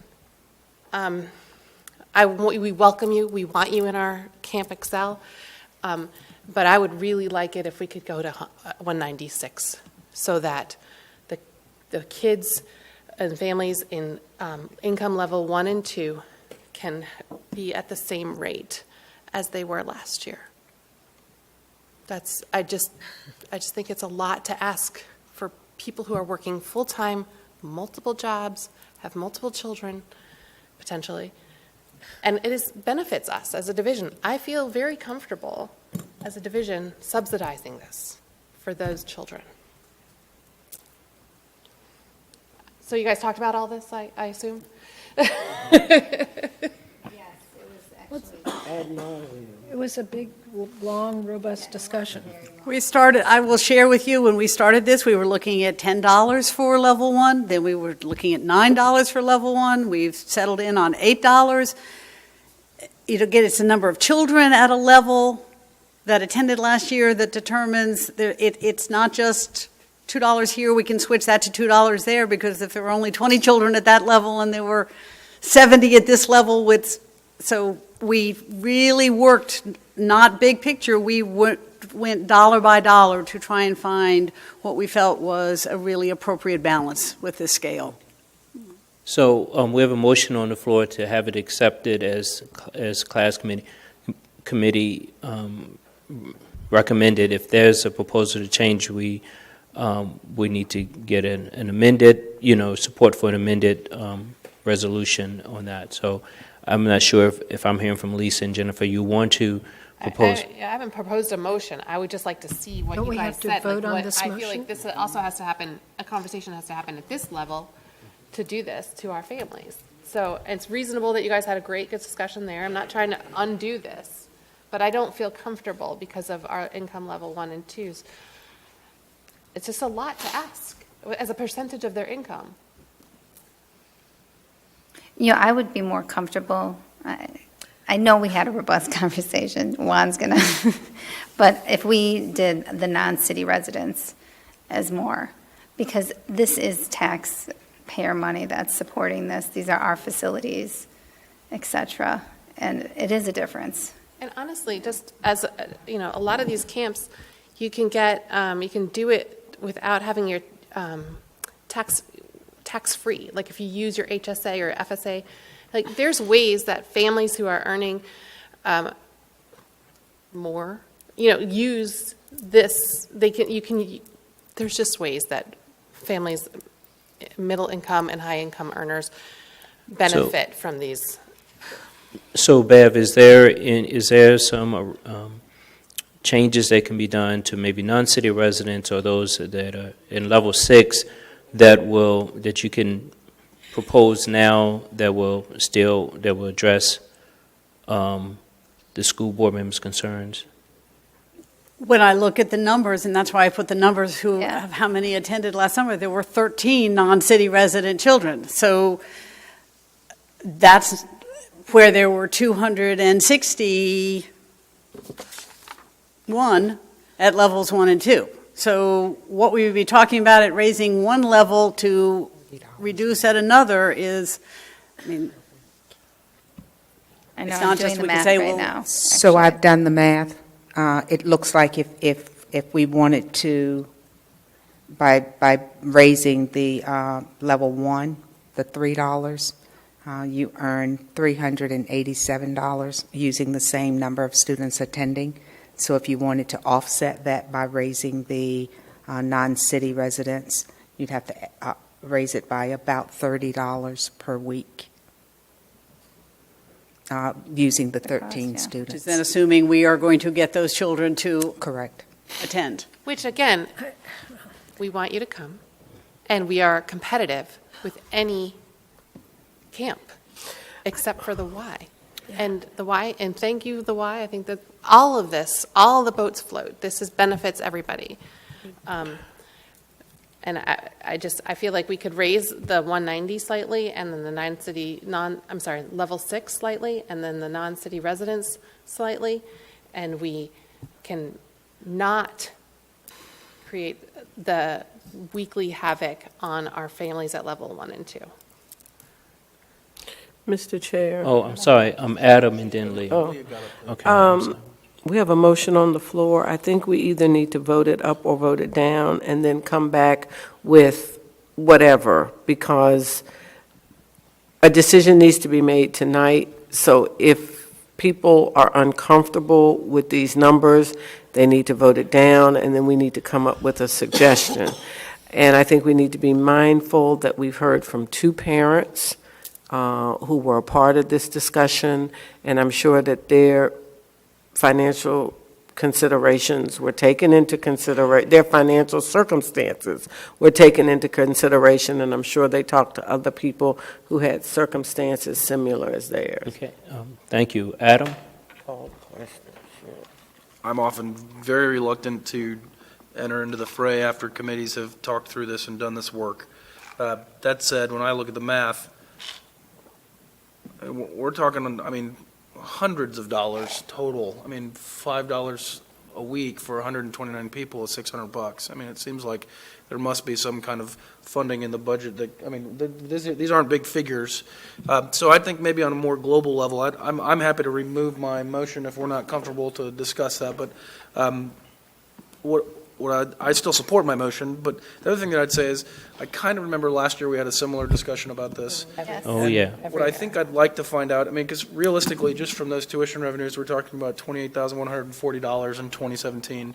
And frankly, we talk about much larger dollar figures around these tables in much less time when we make those decisions. I know. And so this is the second time that we've talked about this, and class has been a part of it. But I think that maybe as a board, we ought to maybe take a step back and think about how we look at our tuition receiving programs and what kind of standardization we can have across those processes so that we're making sure that we have some parity, maybe, I don't know if that's the word, but consistency across those programs. Anyways, I'm sorry, put my soapbox away. So you withdrew it and then you gave support? I'm fine with the motion as it is because I trust the work that was done at the committee level. That said, I hope you don't take my. No, I don't. I don't That's think not that. a jab at you at all, Jennifer. Yeah, I agree trust with the you. committee work. $3 is a big deal when you make $12.50 an hour. I mean, that's a big deal. Okay.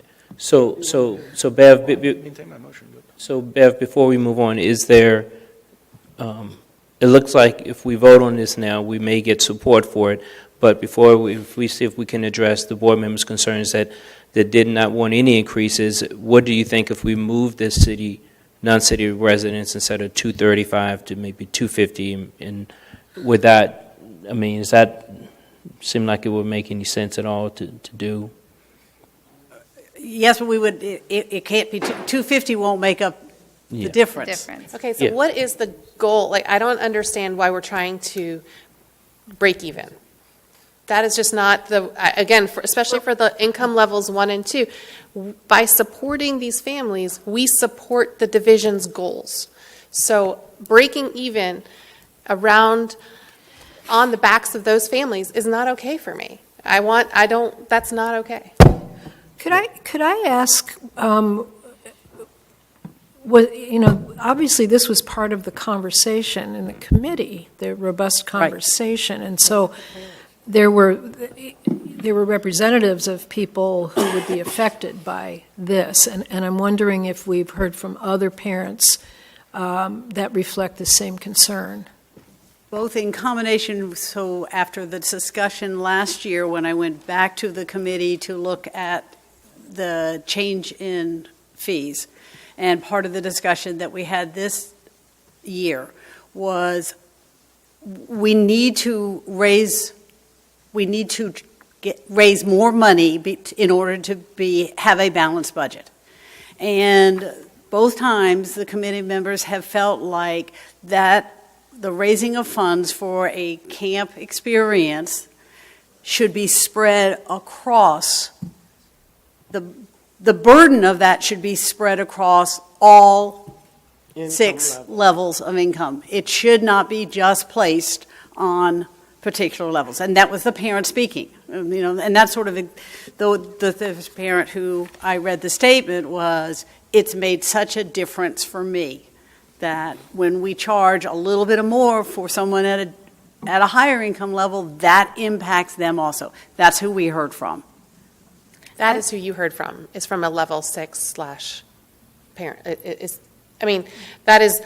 That's my concern, is who is not at the table. And I want all of the parents to have their voice, and I want this committee work to stand. If there was some percentage of parents who were at income level 1 and 2 at the table, please tell me what that percentage was. I don't know the income levels of the parents who are on the advisory committee. That's not a piece that these parents volunteer to be members of our advisory committee. I will say that there's a member from every single school, which is completely different from almost any other committee I'm on. And a lot of us are on a lot of them. So, I mean, there is, and to my mind, that's what made it even stronger for me to see there is, because we go to SEAC meetings and we have maybe one or, so I think what I am saying is there was lots of representation there. Okay. All right, Leah, then we're going to go ahead and take the Your parent vote. representative, I'm sorry, I don't remember your name. Could you come to the podium, please? Ms. Vest? Yes. Hi, how are you? I'm good. Good. You've talked to other parents who are in Camp Excel, have you not? Yes. What is their feeling about this fee schedule? Share with us what they think. They didn't see any major issues because it's still affordable to them to send their child to the Camp Excel. And my daughter did Camp Excel because I texted one of my friends, like, registration date is this, and she was, like, super excited, and she's in the level 2 range, and, that's still affordable for her. So I do advertise that to my friends who are in the city schools that have their kids, like, this is a great program, and haven't heard any complaints on the structure. Thank you. You're welcome. Thank you, Leah, for good that. idea, So, Leah.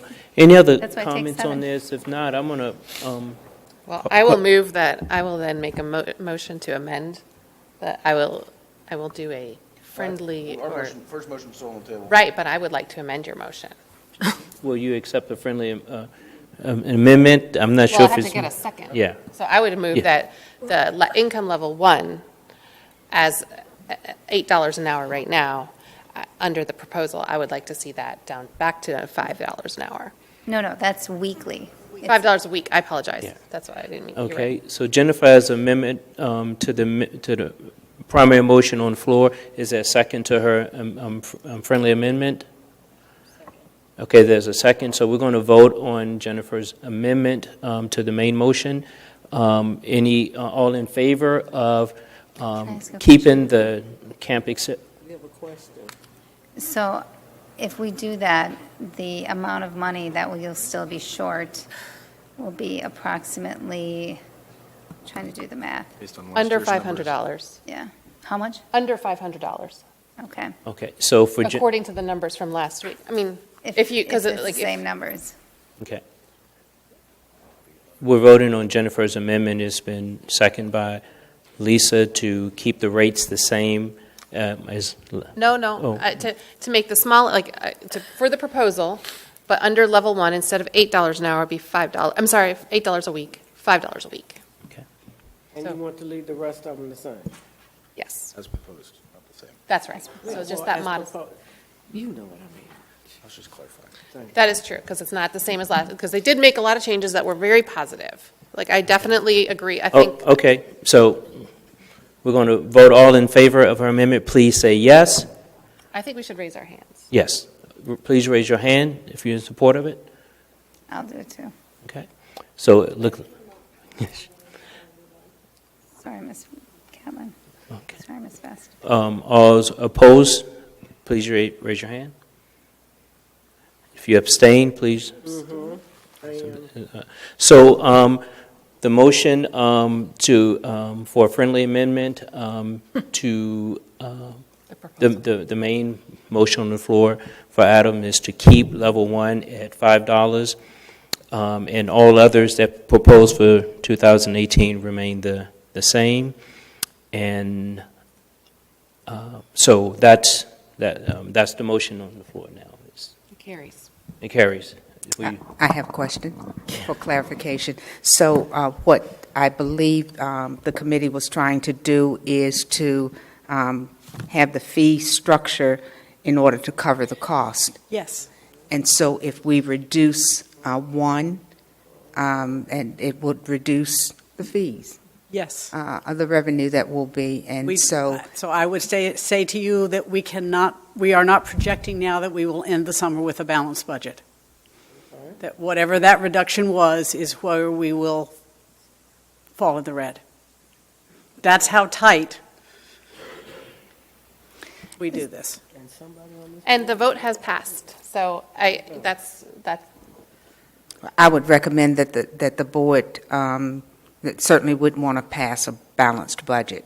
So even if you want to keep the structure as the board has voted, I'd like the board to add to that how the board would propose to make up the difference. Would you want to have staff to look at the operating budget to contribute? But we would have to have her to have a balanced budget since it's coming through our funds. So I guess it's $387, like if you take the level 1 amount from last Right. year. So we're talking about approximately, I'd say if we were generous with our level 2 amounts from last year, it might be up to $500. Okay. So if that is the issue, if $500 is, first of all, I think we should come out of general operating, and perhaps there's, I'm happy to look at the budget, but I also think we could probably add $2 or $3 at level 6 and non-city residents to make up the balance. Okay, so I've been on the class committee many years, and they're tasked with just creating a program that creates a balanced budget, and is for us, it's not the amount; it's that we have to make it balanced. So we have a proposal on the floor, but not necessarily a motion to make up that roughly between $400 and $500, either in level 6 or for non-city residents or general funds. I need. I know. Board staff needs direction on this, so we need some direction on where to get the money from. And don't we have a lot of camps during the summer, like our orchestra, we do. There's just, I feel like we can be creative with trying to find the $500. I do, but the board would need to give staff direction on that. Certainly, we would recommend that some of the students would also align with our intervention program, so we could use some of our intervention dollars to help support their attendance in this program, in the class, the Camp Excel. I think that's exactly what we should be doing with our intervention funds, is to keep kids engaged during the summer. Okay. I mean, I don't mean to, is that? Okay. Why aren't we should be doing that anyway? Well, we tap into the Jennifer intervention be on the funds for some class other things committee. too. What? You should be on the class committee. Oh, no, yeah, you don't. Yes. Robust conversation turns into 4 hours. So, Bev, it looks like the way I understand it, board, is that we're going to have the proposed 2018 fee structure, except for level 1, that's going to remain at $5. Everything else is going to remain the same, and the funds that's short between $400 and $500 would come from the intervention funds. And presumably, some of these children would be benefiting from intervention-type programming during this. Okay, further discussion? Ladies, thank you so much. See, I Thank you. should not be on the Thank you committee again, either. Bev. You won't. Sometime you won't be coming back. I know. We'll be standing here. But thank you so much, and thank you, Ms. Vess. I Yes. appreciate it. Very Staying the much. whole nights, thank you. And by the way, the program is amazing. It's very successful, and it's because of so much parent engagement and a great staff. The next item on the agenda is the social, emotional, academic classroom sale. Mr. Henderson. Good evening once again.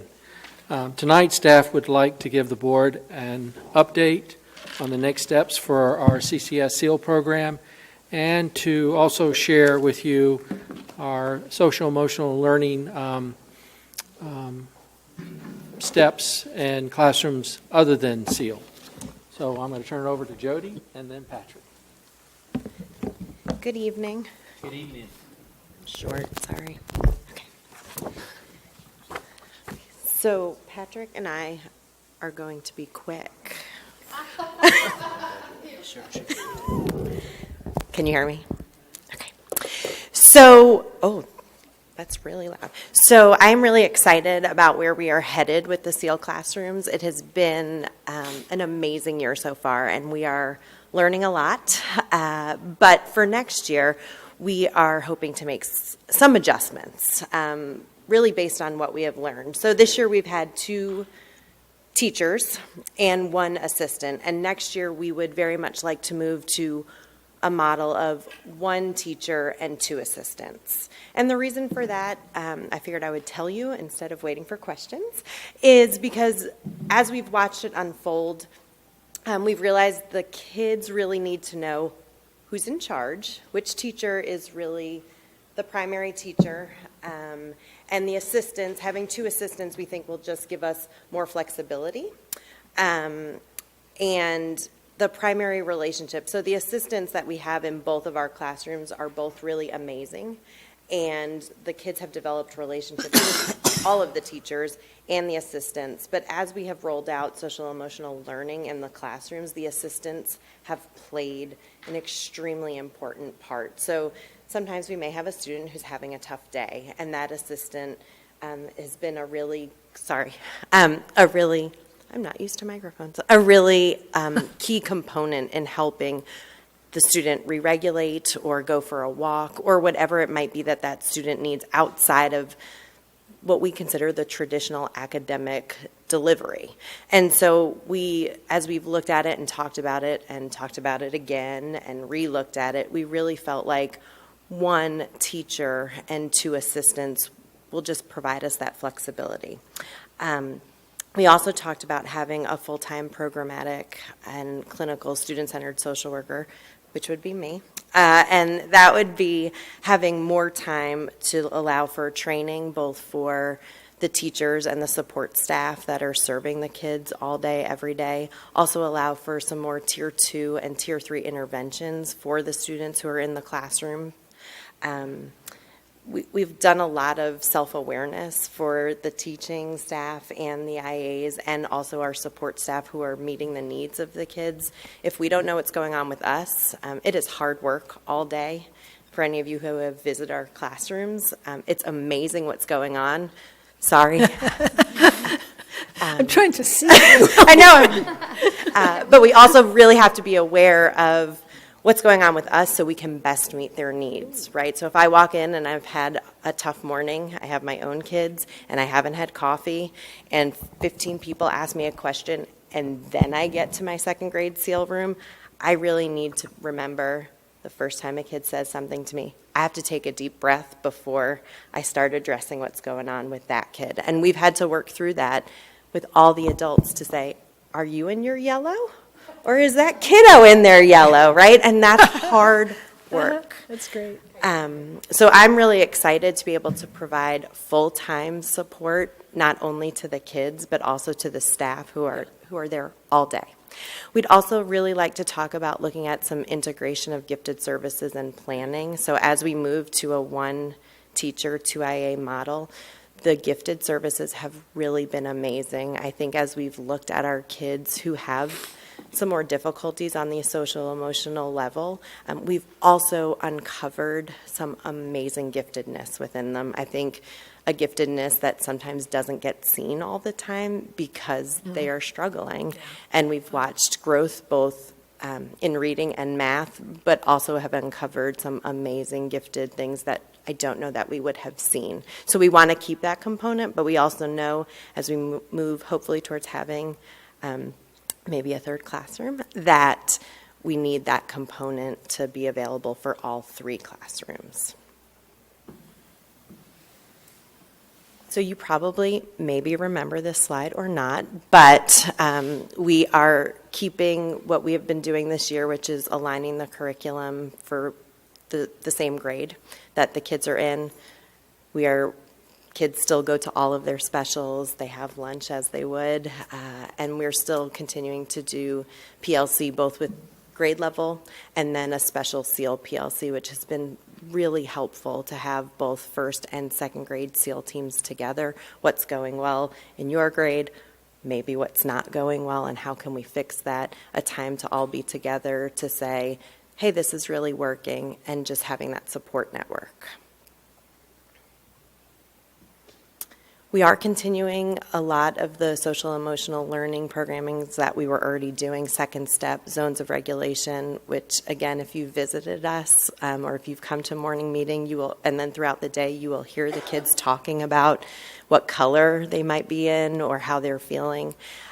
I just recently started using Go Zen, which is a really cool online program that has videos, and it's great for kids who might be feeling anxious, but it really helps also develop some strength. So we're going to look at using that next year within the classrooms.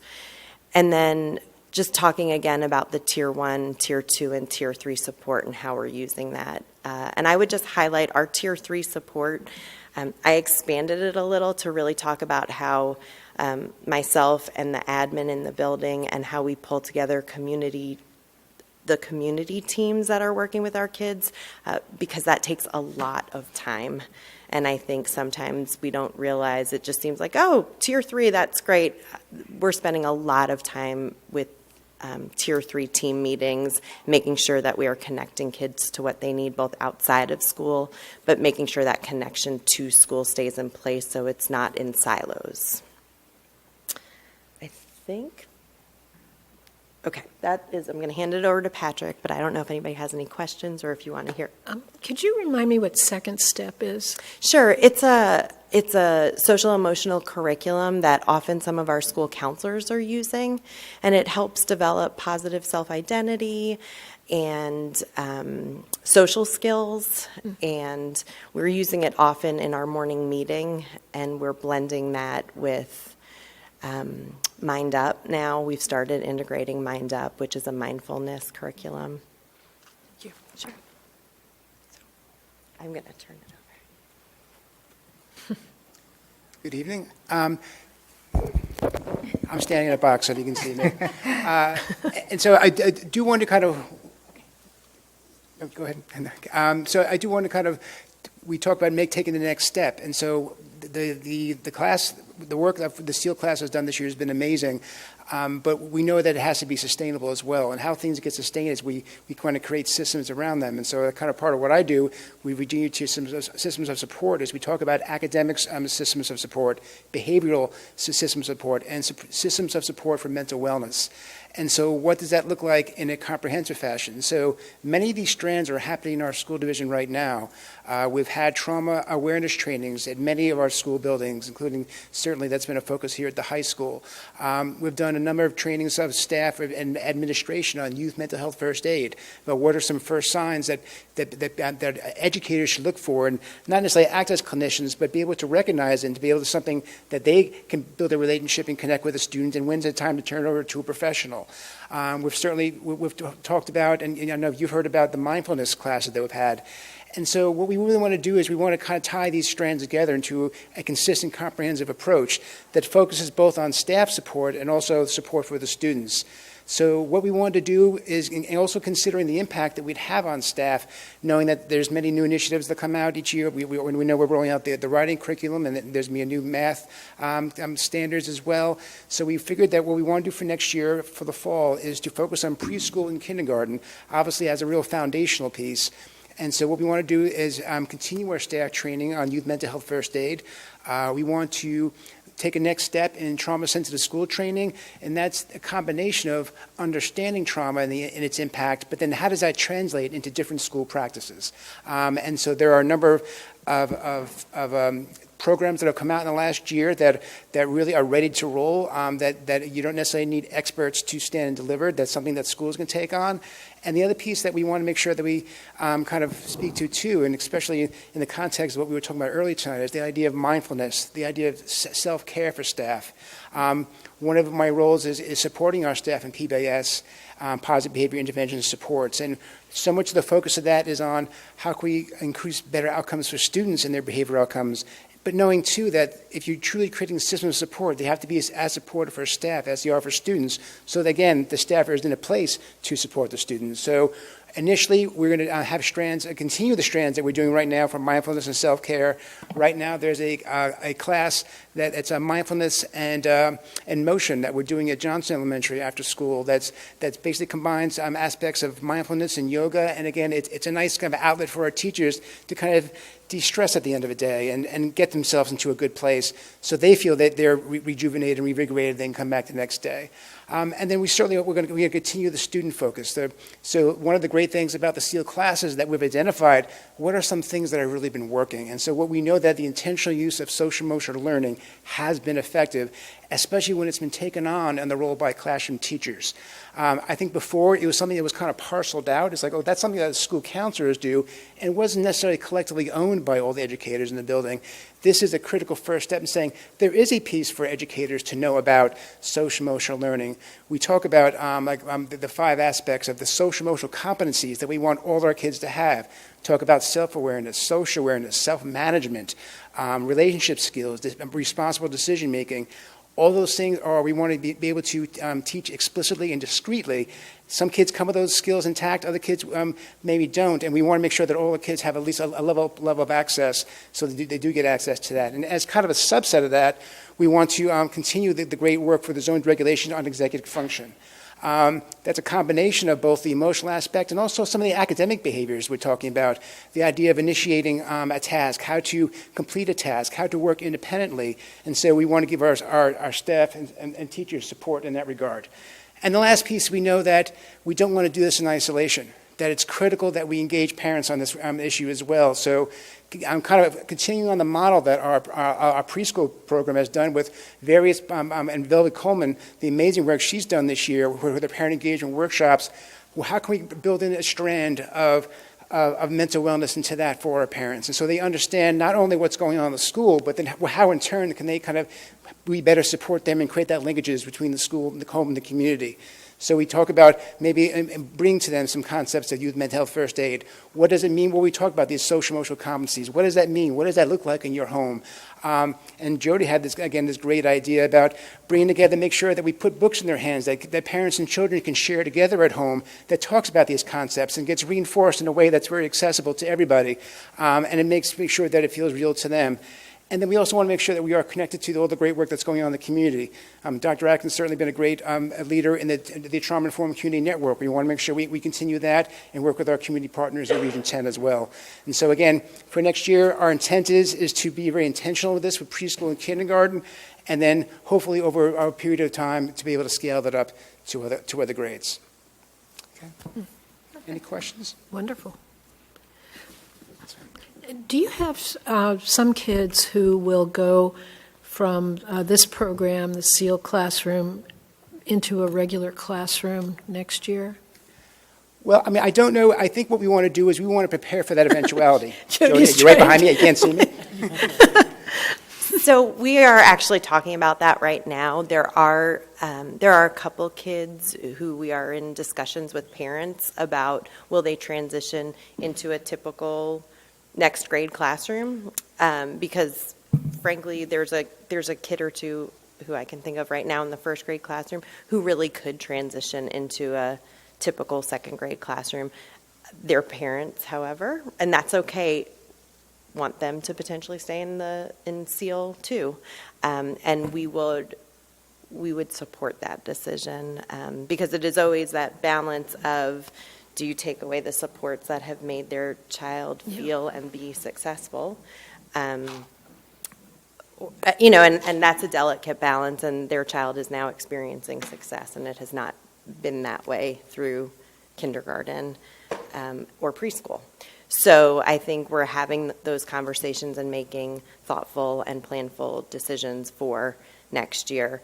I should say, so Greenbrier will have SEAL 2 and SEAL 3 next year. I don't think I made that clear. And there will be a third classroom we're hoping for, and I don't know what school that will be at, but I'm really excited that there will be a third classroom.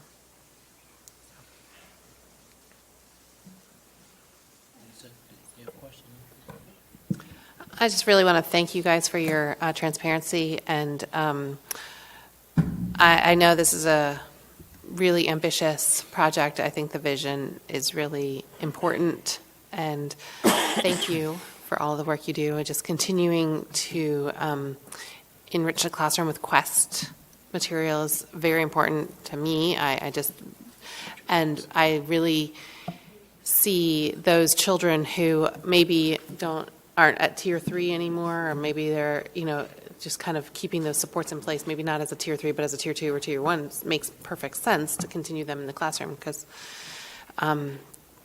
the supports are there. So we should keep, that's great. And we want to have the long-term success. I definitely want, my own goal also is to keep the kids who are tier 1 in the same classrooms, just for stability purposes. Same teachers. I wonder, and maybe the model, maybe the research doesn't indicate this, but I feel like having the same teachers or IAs in the and this kind of same peer group cohort, especially if had success, can really continue to engender that success. So I appreciate your vision, and I appreciate what you guys have been doing, and I look forward to hearing where SEAL 1 is, and good luck. Let us know if you need anything. Thank you guys so much. Appreciate it. It's a great effort. We appreciate it. Have a comment. Yep. Mr. Chair and board members and Jody and Patrick, I just want to say thank you also for taking on this challenge when we started talking about it around this time last year, and for both of them and Jody to step up and say, yeah, I think we can do this. I think across the Commonwealth we have realized for a while that we needed to create different structures for our students.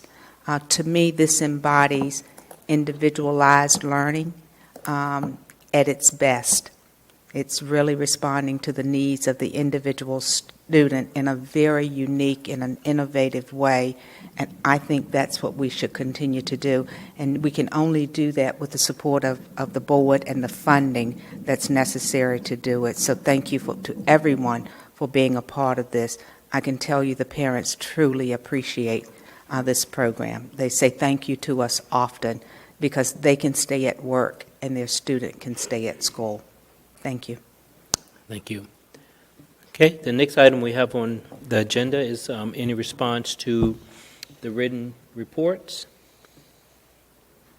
If not, we're going to have another opportunity for comments from the community. Would anyone like to speak? If so, you can come up and yes. Apparently, you're supposed to speak up in that second that he paused. Sorry. Oh, did you? No, she's good. We're just giving her a I'm sorry. We don't give just them a hard time. Okay. I was looking at Dr. Blair. Okay. Yeah. I'm sorry. Please. Good evening, members of the board, chair, and Dr. Atkins. Thanks for letting me speak. I am just here to say that I Sorry, am... can you give your name and... I'm sorry, my name is LaShundra Bryson Morrisberger. I wanted to say that I appreciate you all making the space and the time to talk about pursuing safety and priorities. I'm appreciative of that, but I'm here to voice my frustration in that I was very frustrated after the lockdown, coming and speaking and feeling like it was really hard to get action and budget money behind safety priorities. And so I just want to take this time to say, I don't want our efforts to be a reaction all the time. I want them to be a priority.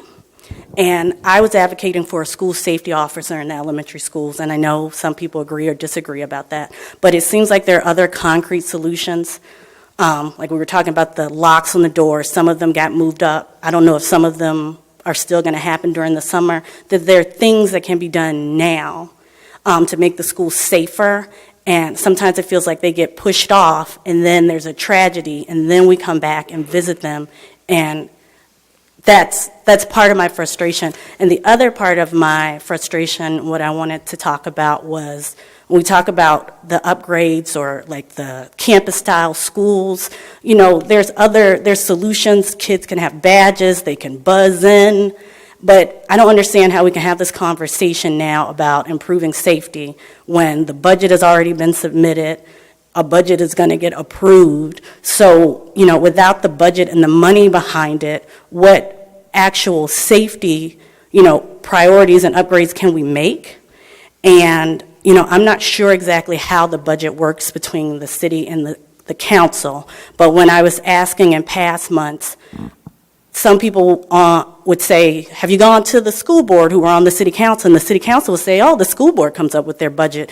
We don't have any say. So it's frustrating knowing where to go to get someone to put budget monies into the safety.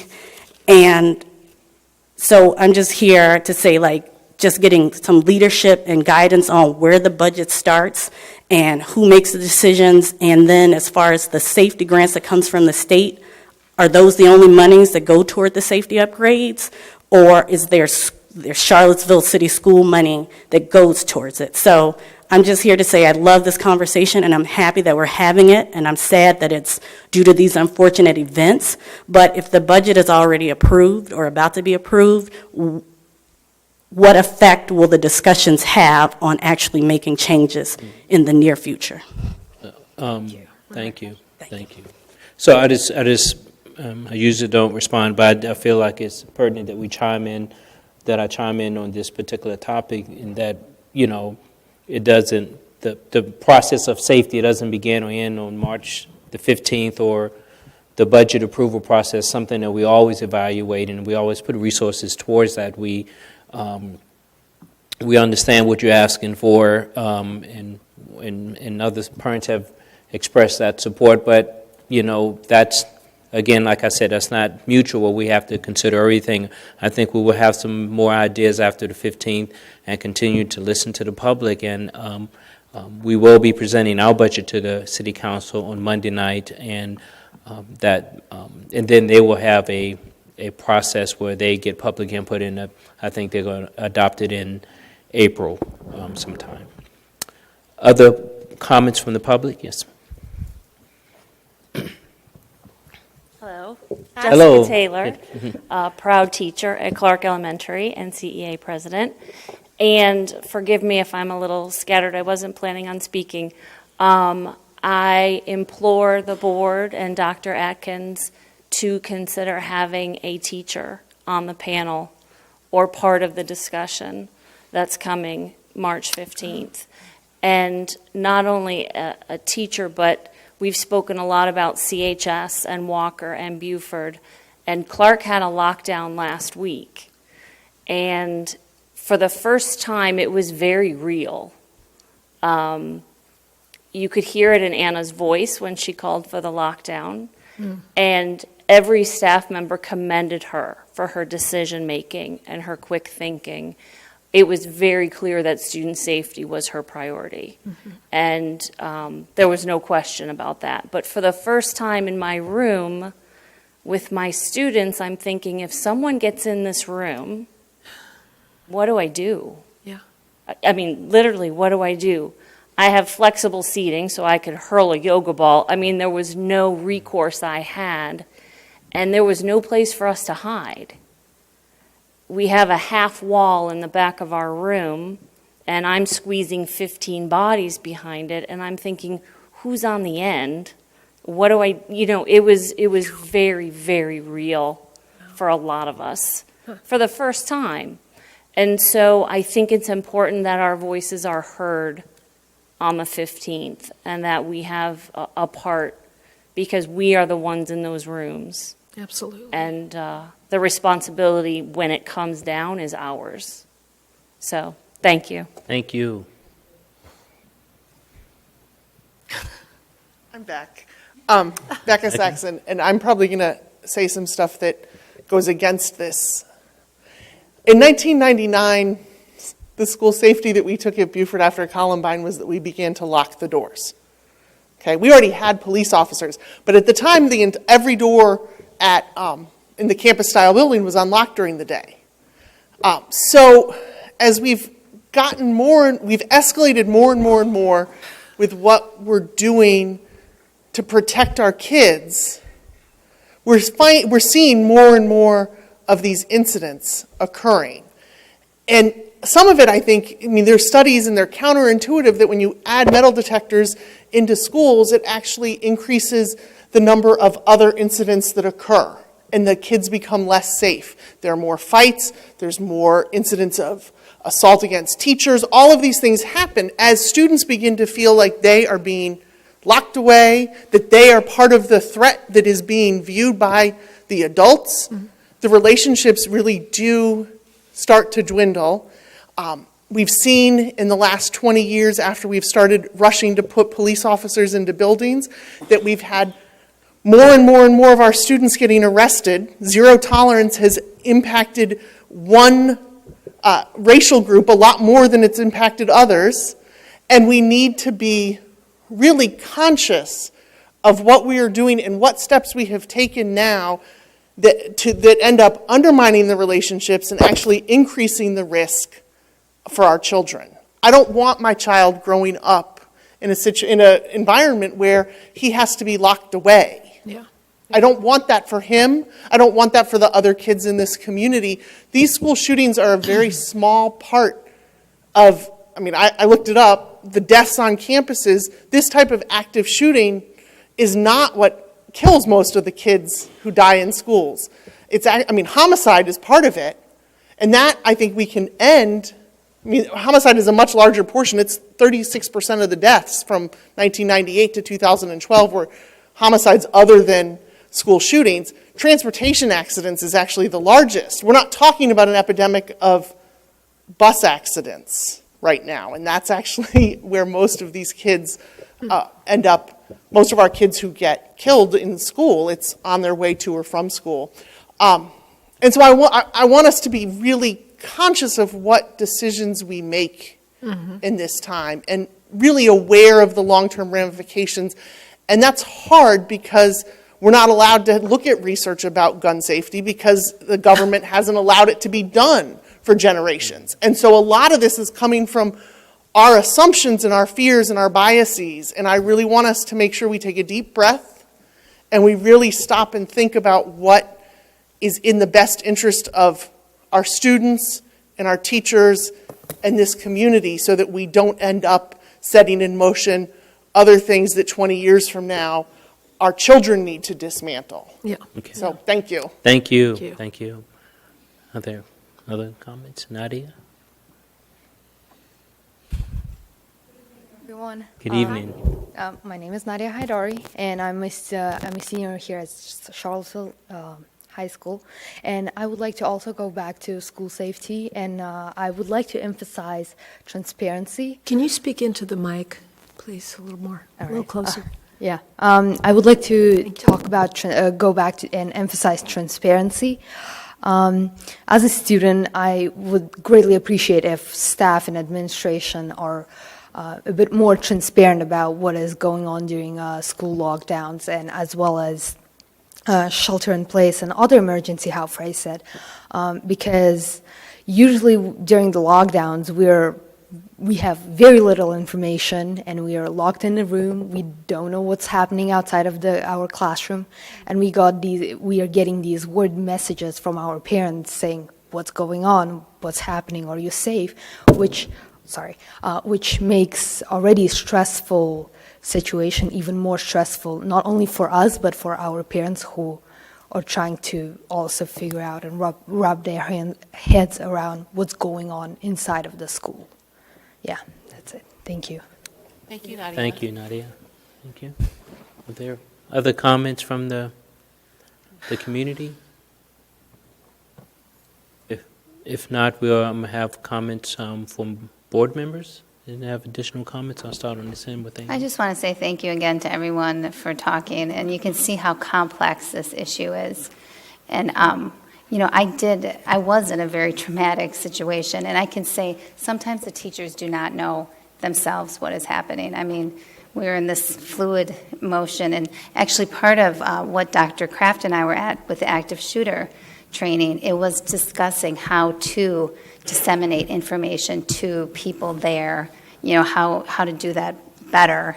And I think there is some ideas. But Ms. Saxon is right. We shouldn't take this as the only thing School is in session every day and lots of days, So anyway, but I want to go back to the many meetings that I did attend that were very meaty, and I think just want to update you guys. So PrEP, our director is leaving at the end of the school year, so we are setting in motion a committee to hire, and we'll be posting that actually on each of the school boards' websites that are participating in the education program. So Leslie, just to let you know that that will be happening.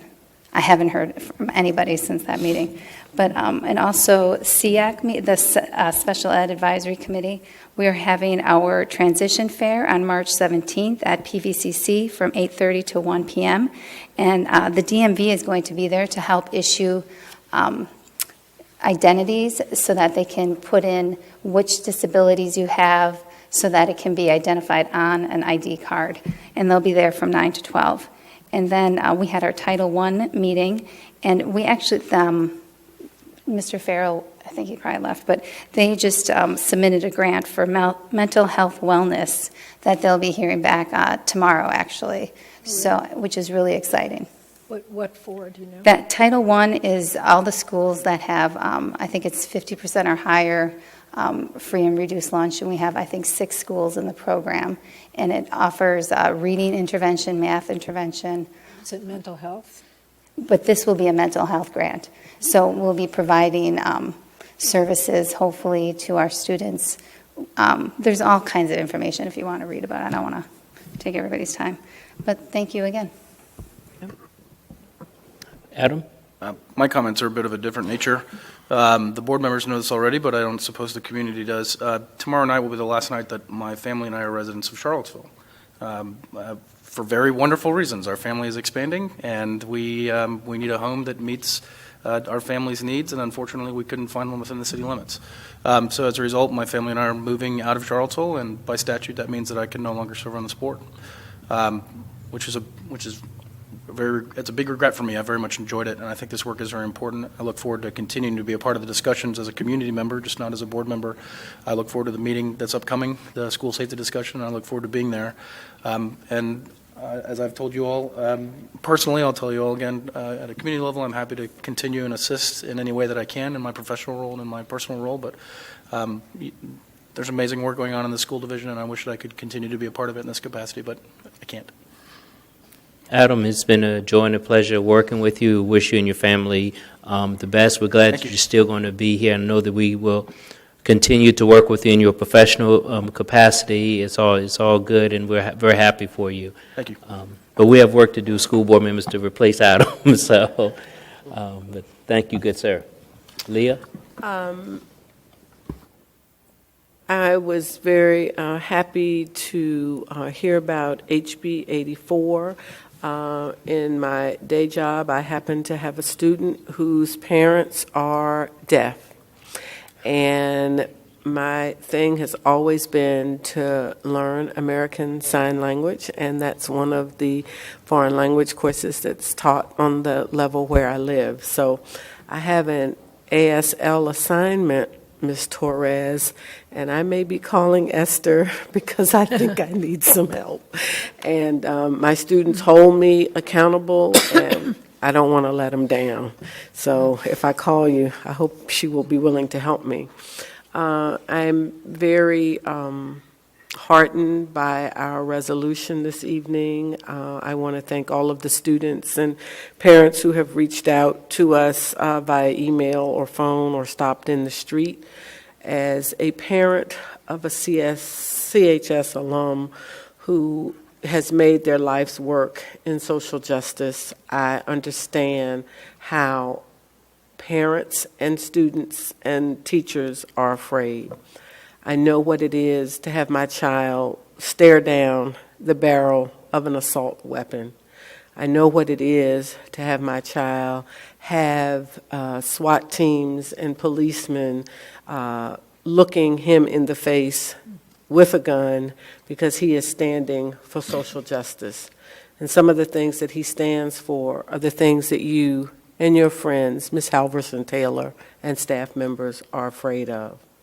And so for us tonight to take this stand, he's very proud. He has coached me and walked me through this walk from the very beginning. And every morning when I wake up, I ask that there is not another Florida, another Colorado, or other places where social injustices are taking place, because I know that's where he is, and I know I want him to come home safely, although he does not reside with me. Thank you.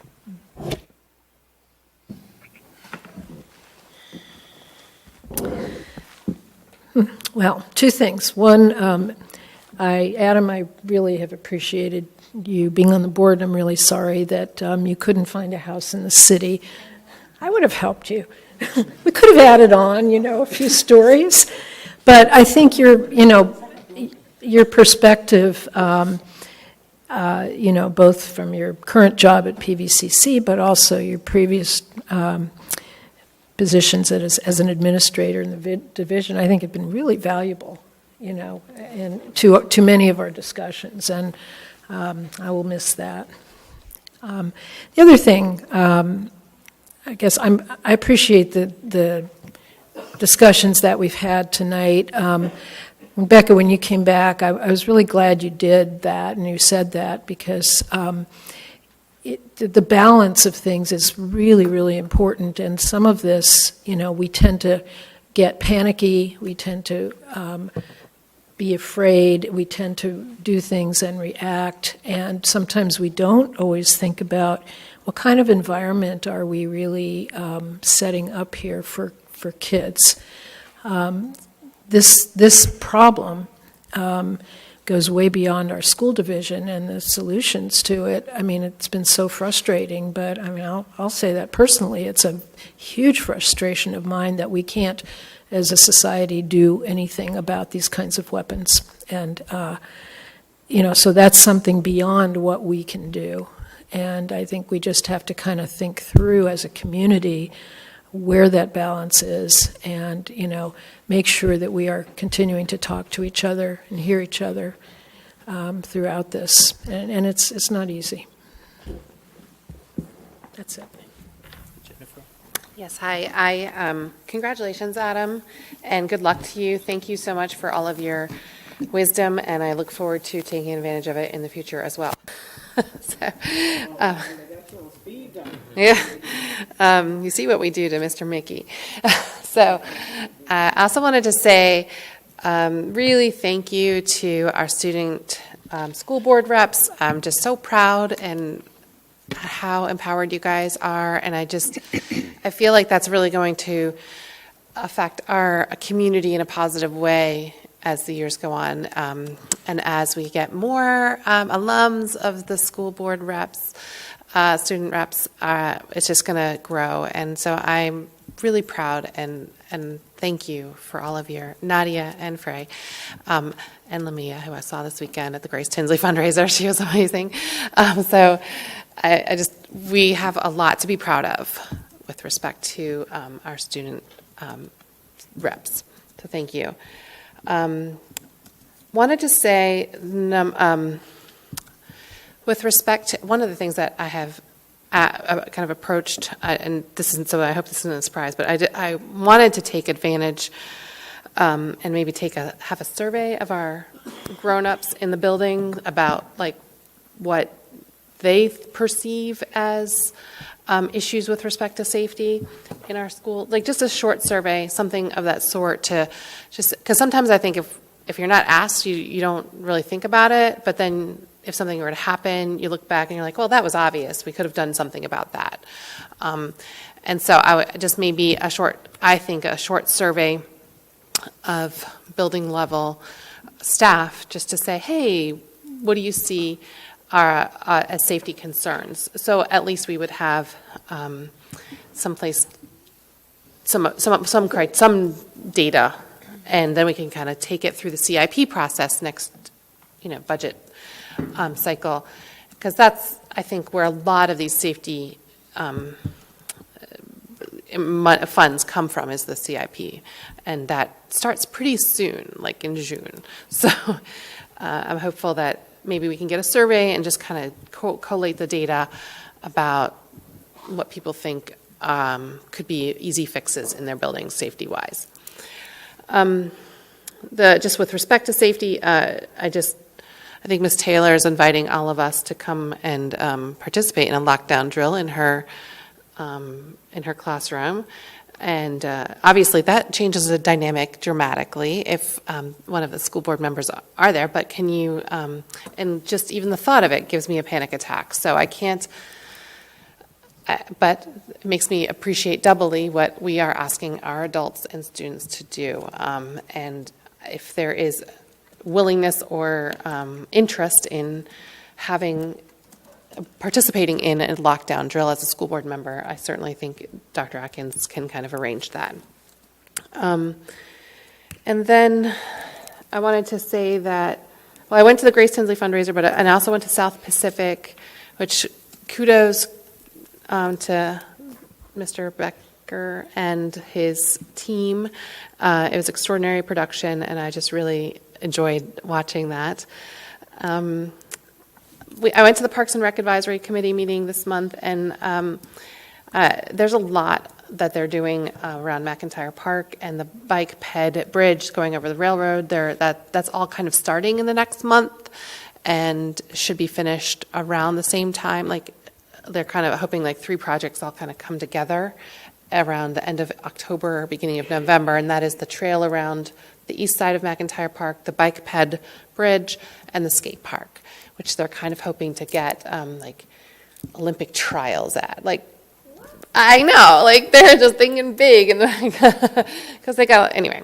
So, because in the Olympics in 2020 is skateboarding. So, anyway, apparently we're going to have a very nice facility. So I was just happy to learn all of that. And then I also went to the NSBA Equity Conference, and I heard Nicole Hannah Jones. Really, what her work is around integration and housing and schools, and she's amazing. And she's also MacArthur Genius. She's a New York Times reporter. So very clear that all students are more successful in an integrated classroom. So I just found her research and her speech very compelling, and certainly going to continue to be my mission around equity and integration. Although equity, I don't think we're allowed to say. No, equity we're allowed to say, but diversity we're not allowed to say. Diversity it means nothing, which I thought was fascinating. So if you get a chance to see her, she's very compelling. But I really appreciated her approach. And I'm hoping that is all for the moment. So thank you.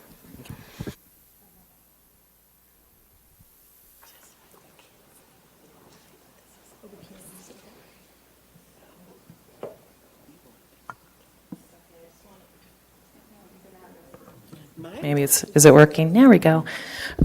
Just wanted to say I've had a wonderful opportunity to begin and start some campus visits in the last month. So I was able to visit Lugo McGinnis, Greenbrier, Walker, and Clark, and Burnley Moran. And I believe I'm scheduled to go to Johnson Elementary School tomorrow, so it's been a wonderful opportunity. I want to thank all of the principals for their time, and I also had the opportunity to look in at some of the SEAL classrooms and some of the TEACH classrooms and the functional skills, so that was a wonderful opportunity to see what those spaces look like, and I appreciated that. I've also was invited, I wasn't sure what it was, but I was invited to what's called the Rumi Forum, and that is the annual Peace and Dialogue Art and Video Contest Awards ceremony. And as I was there, someone tapped me on the shoulder and said, "Ms. Torres, we'd like you to present the awards." So that was a great honor, and we did have several award winners from our division, and so I hope next month we can get that on the agenda and maybe share some of the art, so that was great. I also attended the Grace Tinsley event, and I went to the CHS assembly yesterday as they wrapped up the celebration for Black History Month, and that was very impressive. And also wanted to thank everybody who's participated tonight, in the conversations and what everybody has offered.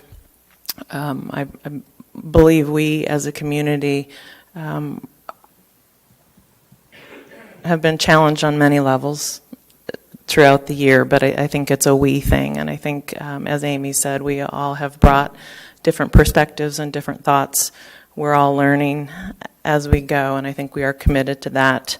And I continue, as everybody here, I'm sure, to encourage and support student and faculty engagement in the processes going forward. And I think your point, Ms. Taylor, was wonderful as far as we need to hear, and I look forward to hearing, and I think we all do, the perspectives of the teachers and the students, because we want everybody to feel safe. Becca, your point as far as balance, again, this is a tough one. But again, getting back to schools being that safe space, I mean, more than anything, I want every single child in our community, as I'm sure we all do, to feel safe here, and we need to figure out how to restore that. And it may not be metal detectors and locks and all of that, and so I'm not sure. I don't think there is an easy fix, but and how we get to the heart of it for each and every child and our faculty and staff, for them to feel that as well, because I don't know, I'm not in here feeling it, but I hear you. So thank you for what you shared.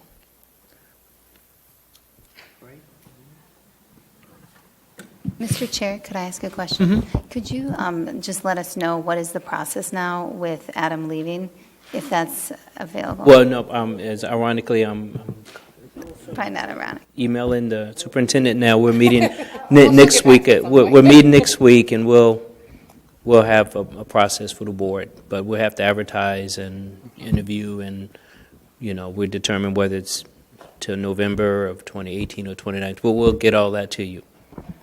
Can we just maybe have a committee formed, like who's going to go through the applications, or is it just me, all of us? All of you.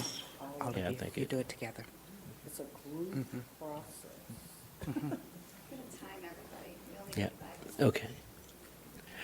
We have 29th, we'll be back We just know together how and real share that is.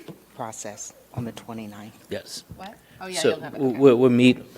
we'll meet at the end of this month, because the first week in April is spring break, and so we'll be able to share with the public then what the process will be. I really don't have any comments. I've been really busy doing the good work of the board, and for the sake of time, I'm going to defer to Dr. Atkins' comments. Thank you, Mr. Chair. Ms. Taylor, thank you for your comments. I do want to follow up on that lockdown at Clark, and for the sake of transparency, let's tell everyone what that lockdown was about.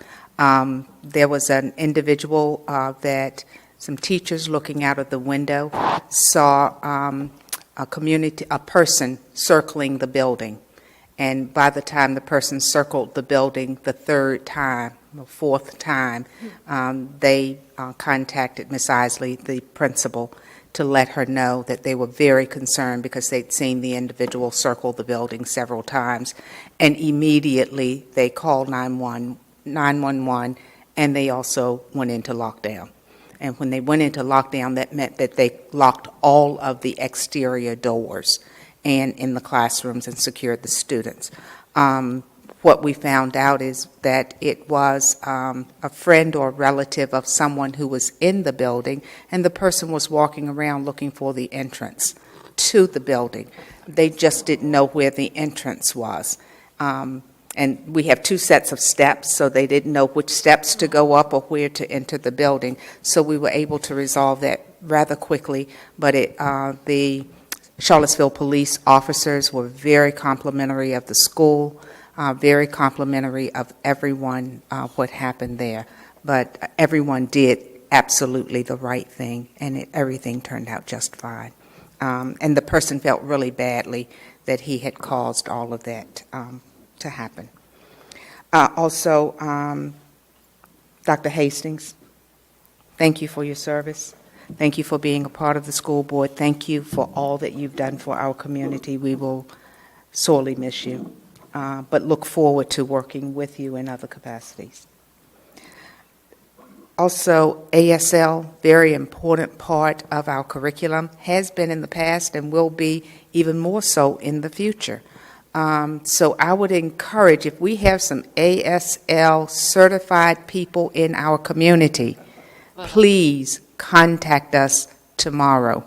We have positions available. So we have been looking high and low for people to fill those positions, and we would welcome you, we will help you, we will support you, but contact us. Does that need to be a full-time position? We have one posted now, and we will have more. Also, thank you to Mrs. Sylvia Elder. Very recently, the City Council engaged in a conversation about funding the renovation of our track, our outdoor track, and Ms. Elder attended that City Council meeting along with our athletic director, and I believe Ms. Elder was at that meeting until almost midnight. She was determined that she would stay there and be present as that discussion took place so that she could lend her voice to the discussion so that the track and field that's named after her husband, the Curtis Elder Track and Field, would be funded, and she was successful. The City Council funded the field, so an RFP is out now, and we will start work on that field very soon. So thank you, Ms. Elder, for your support, and thank you for staying there until midnight. We appreciate it. Next, very recently, we had the pleasure of having our Secretary of Education, Atif Kwane, and the president of our Early Childhood Foundation, Kathy Glazer, to visit at JABA. We are part of a partnership, a mixed delivery for preschool education partnership, and we are in partnership with JABA, Albemarle County, and Charlottesville City Schools, and so the guests were there to talk about the importance of early childhood education and partnerships. The partnership that we have entered into, a part of, serves as a model for the state. There are others around the state, and they serve also as models, and we're learning from one another as we continue to strengthen the public-private partnership with preschool delivery services. So thank you to everyone for being there. I had the pleasure of being a guest at Johnson Elementary School. I was one of their readers. It was pajama day, and we see our principal all dressed in her nighties so that she could get a good book and curl up. And I was invited to go into one of the third grade classes and read, and I read the book Ada Twist Scientist. Great book, great students, great teacher. So thank you so much for having me. It was a pleasure. Building our community's future, PEF, as Ms. Puryear had mentioned, hosted our students, our avid students, Beaufort and Charlottesville High School students, along with students from Albemarle County, at the Boar's Head. Quite a nice event. And our students presented their projects, including the project that Avid developed and presented to CFA and was awarded $10,000 for the project. So thank you to PEF,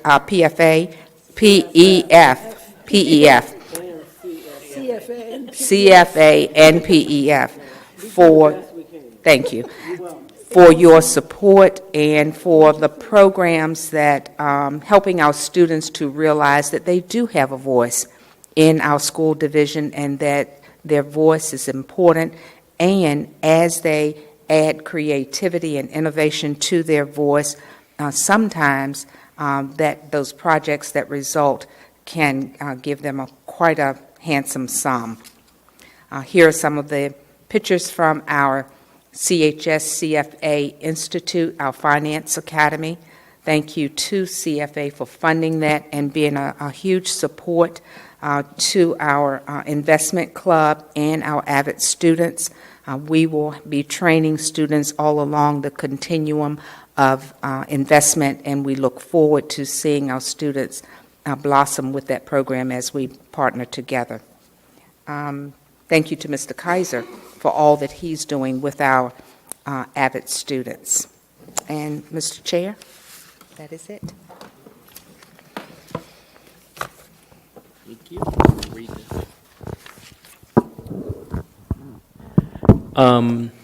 Dr. King, the wrap-up comments? Yes, sir, Mr. Chair. We just have to schedule a work session to discuss school safety. Yeah. Okay. Thank you. Can we do that after a survey? With the survey. Can we do that with a survey? Yeah. I mean, if the board is like, I just don't, I just don't have some data point. You want the survey, share before the work session? Yeah. Yeah, makes sense. Yes. It could be even part of the retreat. I mean, it doesn't need to be. Yes, we will. Is everybody okay? Like, do you think the retreat can be a couple months? I mean, I'm sorry, the work session could be a couple months. It doesn't need to be in the next month. It could be. Right. Yeah, I mentioned it could be at some point in the future when we're ready for it. Yeah. Yeah.